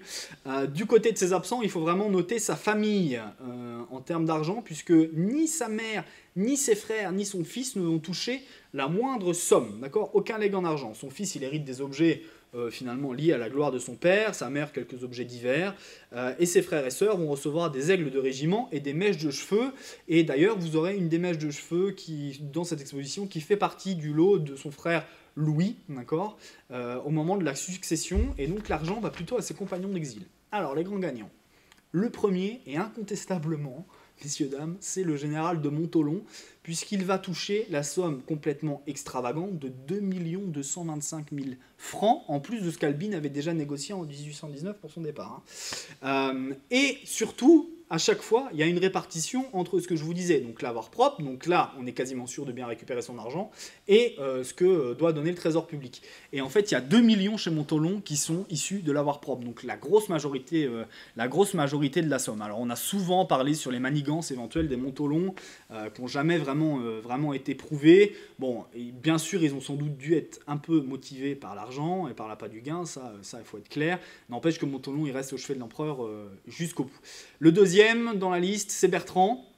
Mais vous allez voir, la différence, elle est notable, puisque lui, il ne touche que, je dis bien que, entre guillemets, hein, 950 000 francs, mais alors avec seulement 550 000 issus des fonds propres. C'est-à-dire que le reste, il est quasiment sûr de jamais les toucher, puisque ça viendrait du trésor public. C'est le seul défavorisé comme ça. Normalement, tous les autres compagnons directs de l'exil sont à 80% dans les avoirs propres. Ils payent sans doute là, en fait, voilà, je vous l'ai dit, hein, les relations conflictuelles, notamment entre Napoléon et Fanny. Il faut quand même noter que le 15 avril 1821, donc très peu de temps avant la mort de Napoléon, et de manière assez émouvante, les deux hommes se sont réconciliés.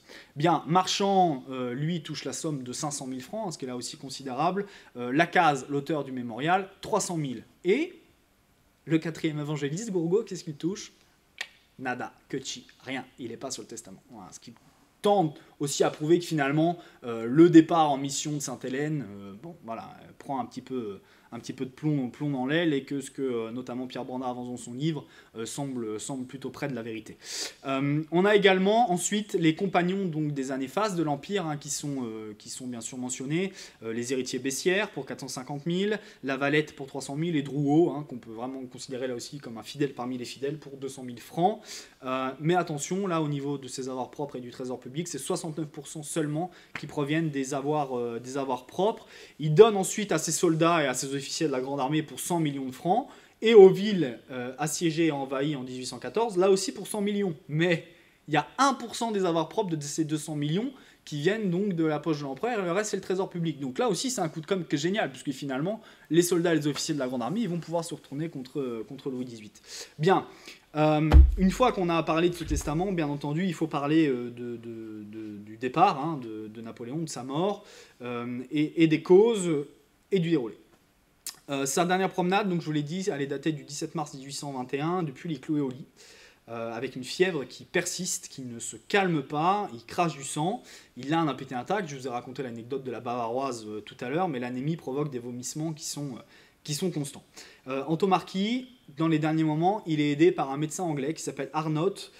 Il propose tous les deux de saigner Napoléon. Le patient s'y refuse de manière très énergique, et donc on va le purger et lui donner des vomitifs, ce qui va l'affaiblir encore un peu plus. Et il refuse, à ce stade-là, Napoléon, de prendre des pilules de mercure. Le 25 avril, Napoléon vomit noir. Là, autant vous dire que ça devient quand même assez délicat. Le 1er mai, il manque de mourir en réalité déjà. Il respire mal, le pouls est faible et inconstant. Le lendemain, dans un peut-être ultime tentative d'effort, il va tenter de se lever, mais il s'effondre dans les bras de Montholon et de Marchand qui sont là. Et donc là, à partir de ce moment-là, le jour, Bertrand et Antomarchi ne quittent plus Napoléon, et Montholon relaye Marchand la nuit venue. Informé par Arnaud de la situation critique, Lowe, il commence vraiment à s'inquiéter, se rend compte de l'urgence et fait envoyer 2 médecins supplémentaires, donc Mitchell, qui est chirurgien de marine, et Short, qui est le premier médecin de l'île. Aucun des 4 ne soupçonne donc cet ulcère. Seul Arnaud s'en rapproche avec une tumeur à l'estomac. En tout cas, on décide d'administrer le 3 mai à 18 h 10 grains de calomel. C'est quoi du calomel? C'est du mercure qui est censé en fait purgé par les selles. Antomarchi est contre, mais 3 contre 1. Finalement, il plie sous le nombre, et c'est ce mélange véritablement qui va tuer Napoléon, même si la mort était devenue inévitable, il faut le dire. Mais le fait est que ça va accélérer considérablement le processus, et les souffrances seront atroces. Quand ils sont administrés, en fait, Marchand les distille dans de l'eau sucrée, et au moment où Napoléon demande à boire, il avale le breuvage, il se redresse, il manque de vomir, il n'en a pas la force. Et par contre, il a la force de se retourner vers Marchand et de lui dire « Toi aussi, tu me trompes ». Alors, est-ce qu'il avait compris la manœuvre? Je ne sais pas, mais en tout cas, voilà, cette phrase est prononcée. En tout cas, la purgation fonctionne à merveille, mais son hémorragie gastrique, bien entendu, elle s'aggrave. Le 4 mai, il a la force d'invectiver Ali une dernière fois, donc le Mamelouk Ali qui va le lever pour changer les draps, et sans doute Ali lui fait mal sans faire attention, bien entendu, et Napoléon a le temps de lui mettre un coup de poing dans le ventre et de lui dire « Coquin, tu me fais mal ». L'après-midi, la fièvre et le hoquet empirent, et Antomarchi va passer à partir de ce moment-là son temps à humecter la bouche du patient. Et le 5 mai, Pierre Banda, dans son livre, rapporte ces derniers mots à 4 h du matin, à la tête de l'armée, où France, mon fils, armée. Les témoignages sont pas clairs sur ce point. À 6 h, on appelle ses derniers compagnons, donc ses serviteurs vont lui rendre visite le matin. À 15 h, on note qu'il y a 2 larmes qui coulent sur ses joues. 1 heure plus tard, Antomarchi ne sent plus le pouls au poignet, et à 17 h 49, après 3 ultimes soupirs, Napoléon Ier expire à l'âge de 51 ans, Marchand arrêtant les pendules à l'heure dite. Napoléon était donc décédé. Bien. On passe maintenant au masque mortuaire modèle Antomarchi. Donc on va en avoir un exemplaire aussi venant de la galerie Imperial Art à Paris. Il est en bronze. Donc c'est finalement le masque mortuaire qui est réalisé par le dernier médecin de Napoléon. On va voir dans des circonstances un peu troubles, mais c'est celui du moins qu'on connaît le mieux. Voilà. Donc je vous l'ai dit, il expire le 5 mai à 17 h 49. C'est donc le temps du recueillement. Bertrand est le premier à s'agenouiller et lui baiser la main. Montholon le fait ensuite, et après, finalement, tous les habitants de la maison vont le faire. En fin de soirée, c'est les Anglais et l'officier d'ordonnance qui vient rendre compte du décès de Napoléon, avant que Montholon ne rédige un courrier à destination du gouverneur. À minuit passé, on va rendre le corps plus présentable, on le change de lit de campagne, puisqu'à Longwood, il faut savoir qu'il y avait donc 2 lits de campagne, et c'est à ce moment-là que Marchand dessine son fameux dessin dont on a parlé tout à l'heure, de la face gauche de Napoléon à 6 h le matin, le 6 mai. À 7 h du matin, Lowe se présente donc à Longwood avec le marquis de Montchenu. Autour de la dépouille sont Marchand, Aline, Auveraz et Pierron. C'est assez dommage qu'on n'ait pas de représentation à ce moment-là de la figure de Napoléon, puisque tout le monde est unanime pour dire qu'en fait il a sa figure de premier consul très reposée, et Bertrand est même submergé par l'émotion à cette vision, alors que déjà le 6 mai au soir, la figure elle est déjà en train de s'affaisser, et finalement avec le temps quand même qui est très particulier à Longwood, le processus de putréfaction démarre assez rapidement. Le 6 mai à 14 h, on va décider d'autopsier Napoléon. Il faut savoir qu'à l'époque, aujourd'hui c'est assez courant, à l'époque pas du tout. Hein. On réserve ça pour les victimes de meurtre ou dans des cas très particuliers. Ici, on va le faire, non pas parce qu'on soupçonne une tentative de meurtre, je vous vois arriver, on va en parler tout à l'heure, mais on le fait par contre pour 3 raisons. La première des raisons, c'est parce que c'est Napoléon qui l'a demandé lui-même à Antomarchi, en précisant à Antomarchi bien sûr que aucun médecin anglais ne devait toucher à sa dépouille. Donc c'est Antomarchi qui va réaliser cette autopsie. Il souhaite que son cœur aille à Marie-Louise, d'accord, qui est à l'époque à Parme, et qu'on fasse un rapport détaillé à son fils de l'autopsie, parce qu'à ce moment-là, Napoléon est persuadé, il voit sa maladie avec beaucoup de détachement, en fait, hein, c'est ça aussi qui est assez impressionnant, persuadé qu'il est mort de la même maladie que son père, qui est donc mort en 1785 prématurément d'une tumeur à l'estomac. Donc finalement, Napoléon était pas si loin de la vérité. La troisième raison, elle est liée aux Anglais, qui sont désireux de le faire, pour se dédouaner complètement et exclure la maladie du foie et finalement complètement évacuer la possibilité que Napoléon est mort à cause de Longwood et à cause du climat et donc nécessairement à cause des conditions de captivité. Donc ils sont intéressés par cette autopsie. Bien, quel résultat pour cette autopsie du coup? Il y a 17 témoins, donc bien sûr Bertrand, etc. Le gouverneur n'est pas représenté, c'est son adjoint, Sir Thomas Reed, et donc bien entendu Antomarchi est là, et donc il est noté que plusieurs points. Napoléon a beaucoup maigri les derniers jours, d'accord, mais il est noté quand même qu'il est resté gras puisqu'il y a encore beaucoup de graisses qui sont donc au niveau du sternum. Ses poumons sont sains, son cœur aussi, même s'il est quand même partiellement entouré de graisse. Le problème, bien sûr, c'est quand on arrive à l'estomac, qui est donc de la part de tous, là c'est unanime, pointé du doigt comme vraiment l'organe malade. Aux 2/3, il est dans un état vraiment horrible. On trouve l'ulcère, qui est assez large à peu près comme un petit doigt, hein, donc c'est quand même déjà un ulcère de taille très importante, et on a une multitude de petites ulcérations en fait de la muqueuse. Et donc une gastrite chronique ulcérative, donc vraiment cet estomac est vraiment dans un état pitoyable. Et même si les Anglais sont rassurés à ce stade-là, bien entendu, le point de tension c'est vraiment le foie. Et donc Short, qui est donc le médecin en chef de l'île de Sainte-Hélène, s'exclame que le foie s'est élargi quand on arrive au foie et qu'il est donc de taille suspecte. Alors tous les autres, et même Antomarchi, le dédouanent de ça. Donc il maintient, finalement on arrive à la conclusion après finalement une intervention de Thomas Reed qui lui voit un petit peu déjà la situation qui potentiellement peut dégénérer. Les médecins se mettent d'accord pour finalement mentionner dans le rapport que le foie est de taille un peu plus grande que la normale, à savoir que cette mention, elle sera rayée du rapport d'autopsie par Sir Hudson Lowe, qui veut bien entendu éviter toutes sortes de polémiques, mais il semblerait donc que le foie n'ait pas trop de problème. Voilà. Donc la mise en bière a lieu le 7 au soir, et donc bien sûr avant on réalise un moulage du visage. Il faut savoir que sur l'île de Sainte-Hélène on n'a pas de plâtre de bonne qualité, donc on fait ça à partir de ce qu'on appelle du gypse, mais qui est une matière vraiment mal commode, d'autant que le corps finalement commence déjà un petit peu son état de décomposition, donc il faut vraiment agir vite. Le lendemain c'est un Anglais, Burton, hein, qui va prendre l'empreinte de la veille, qui coule un plâtre dessus. Ça nous donne un buste à l'époque complet du visage, mais aussi donc finalement jusqu'en haut des épaules, en 2 parties. Mais comme les surprises sont légion à Sainte-Hélène, il a fait 2 erreurs. Déjà, il a mis son résultat sur la cheminée pour le séchage, mais sans protection potentielle donc de vol. Et surtout, il a détruit l'empreinte d'origine, ce qui fait qu'il n'était plus possible après d'en faire couler une autre. Et quand il revient 2 jours plus tard, donc après l'enterrement et après les obsèques, pour pouvoir récupérer le fruit de son travail, eh ben, il y avait tout bonnement disparu, le masque. Il restait que la nuque, le bas du visage et les oreilles. Et en fait, c'est Antomarchi qui l'avait volé. Mais qui fut obligé, pour le coup, puisqu'il n'en a volé qu'une partie, de mouler de mémoire ce qu'il manquait. Et donc on obtient un mélange et un travail, finalement, qui est imparfait. D'où le fait que le modèle d'Antomarchi, finalement, porte à caution encore aujourd'hui.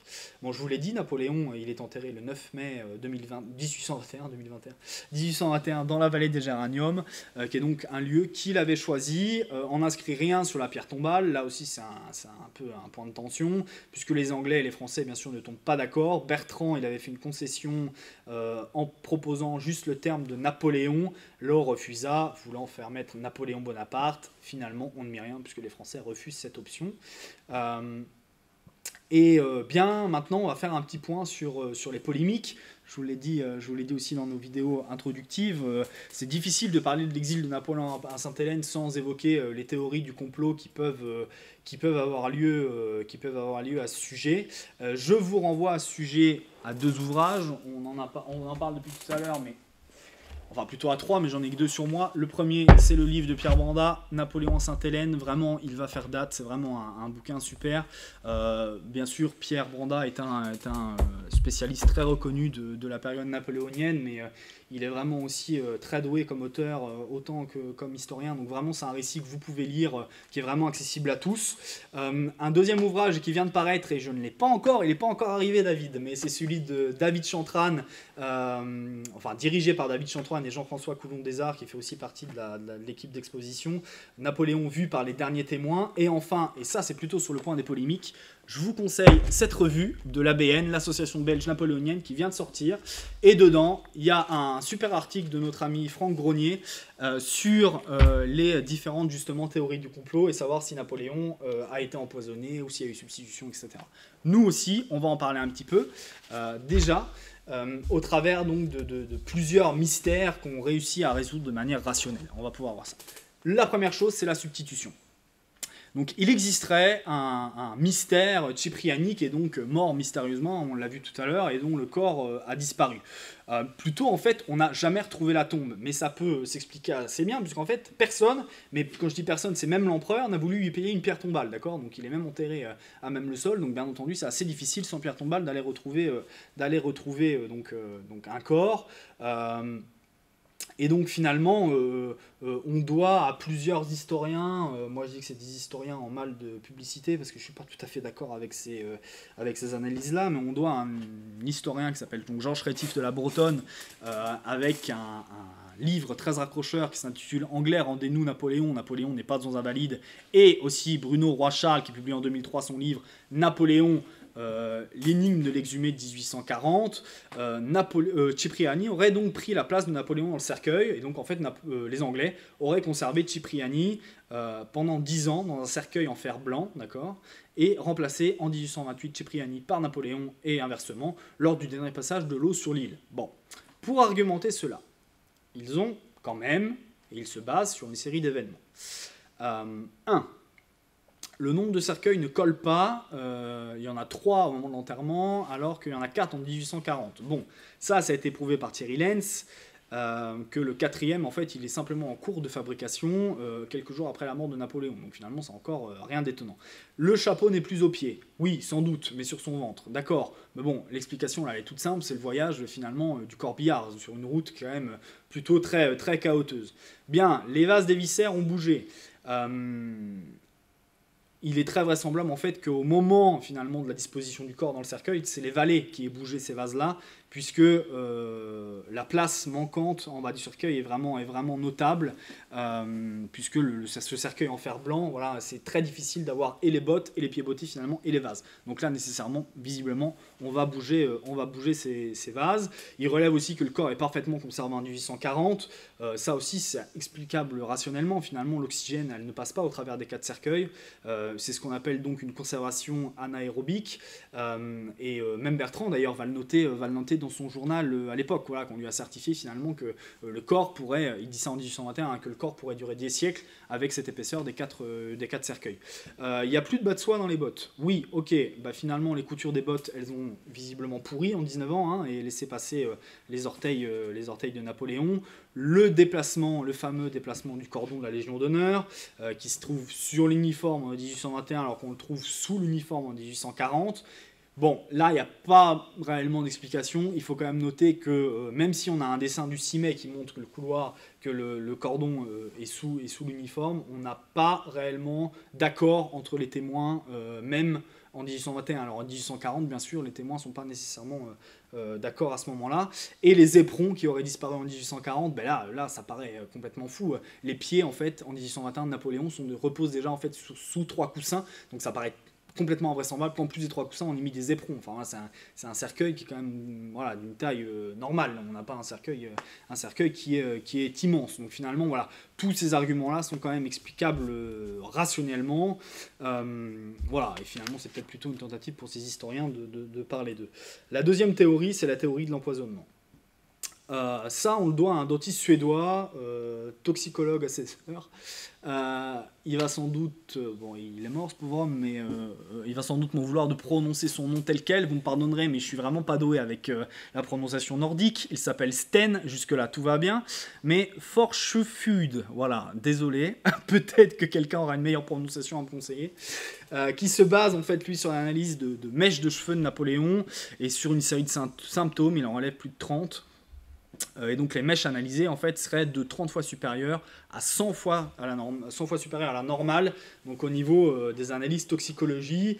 Cette théorie elle est appuyée par un milliardaire américain qui s'appelle Weider dans les années 70-70, et pour eux, Montholon est l'empoisonneur, tout désigné, et il a été rétribué par les Anglais, en plus de la fortune qu'il a déjà touchée par Napoléon, j'imagine, donc c'est incroyable. Bon, il faut quand même noter que tout ça semble faux. Déjà, en premier lieu, le taux d'arsenic dans les cheveux de l'empereur, il est déjà supérieur à la moyenne sur les périodes qui datent d'avant l'exil, et donc sur plusieurs mèches de cheveux qui datent de sous son règne, et ensuite, tout bonnement, on pourrait se poser la question, à quoi bon l'empoisonner? Parce que la captivité coûte cher, oui d'accord, mais bon, alors quel est le but de lui faire construire une nouvelle maison par exemple? Vous voyez, la maison elle est quasiment achevée, et si on l'empoisonne, pourquoi on va faire construire cette nouvelle maison? Enfin voilà, cette hypothèse, elle tient pas vraiment non plus. Je suis plutôt, moi, si vous voulez mon avis personnel, un fervent défenseur de la théorie qui voudrait que Napoléon est bien présent dans son tombeau aux Invalides, et qu'il mérite un peu de repos vis-à-vis de tout ça, et que d'autres choses bien plus intéressantes sur son règne méritent d'être étudiées plutôt que ces théories du complot qui sont réellement sans fondement. Bien, juste avant de vous quitter, on finit avec ce tableau, donc ce paysage de la plaine de Waterloo avec Fillette fleurissant, le monument en français. Ça c'est le titre, nous on l'appelle généralement l'aigle blessé, ici sur le champ de bataille de Maurice Dubois. Il est peint en 1910, c'est vraiment une œuvre impressionnante de plus de 3 mètres de long, hein. Vous m'avez vu, ma dernière capsule, j'étais juste devant. Il est placé assez haut, donc on a dû monter sur des chaises, sur des tables pour être à peu près à la bonne hauteur. Ça a été un peu compliqué. Mais voilà, elle concerne le champ de bataille de Waterloo, donc elle a vraiment un retentissement local et elle représente le monument français en hommage au dernier carré de la garde impériale. Et finalement, il tend à montrer, et c'est peut-être même le meilleur exemple de ma démonstration, qu'au-delà de la mythification de la figure de Napoléon, c'est toute la grande armée qui devient un mythe avec lui, et la figure de la petite fille qui fleurit le monument renvoie voilà, à la mémoire laissée aux nouvelles générations et leur dévotion aux soldats de l'Empire. Véritablement, il faut savoir que, et ça renvoie à ma précédente conférence, l'année de la réalisation de ce tableau, Dubois il est en concurrence avec Dumoulin pour la réalisation du panorama de la bataille, et donc ces vidéos, je vous le redis encore, je vous l'ai dit tout à l'heure, mais ces vidéos, si vous ne les avez pas vues, sont toujours disponibles sur la page du mémorial, donc une en janvier et une en février. Bien, il est maintenant le temps de notre conclusion. Toute bonne chose a une fin. Ce qu'il faut retenir, c'est que finalement, au-delà de sa mort, Sainte-Hélène, c'est pour Napoléon le moment de la dernière bataille, qui est celle de la mémoire, celle de la légende, véritablement. Et donc il va vraiment, entre 1816 et 1819, au moins réécrire son histoire, et passant ainsi considérablement à la prospérité. À n'en pas douter, l'ahurissante opposition entre Napoléon et Law est également un vecteur de la naissance de cette légende. Ça, c'est une certitude, puisque de cette opposition va aussi découler certaines des théories du complot dont on vient de parler maintenant. Et donc, enfin, finalement, le fait que les 4 évangélistes, donc je le répète, Lacaze, Bertrand, Montholon et Gourgaud, s'il m'entend dire que Law est un des 4 évangélistes, mon Dieu. Le fait est que ces 4 évangélistes ont diffusé sa parole avec autant de succès après sa mort. Ça a aussi participé, bien sûr, à toute la production d'œuvres autour de Napoléon, même si cette mort, au moment où elle arrive, n'a pas eu un retentissement extraordinaire. Et là, je vous renvoie à l'ouvrage de Thierry Nens, Bonaparte n'est plus, qui est très intéressant à ce sujet. C'est aussi ces œuvres de la part donc, de ses compagnons d'exil un excellent moyen de propagande finalement de ce Napoléon captif qui est devenu plus sage que guerrier et finalement qui est malmené par les Anglais.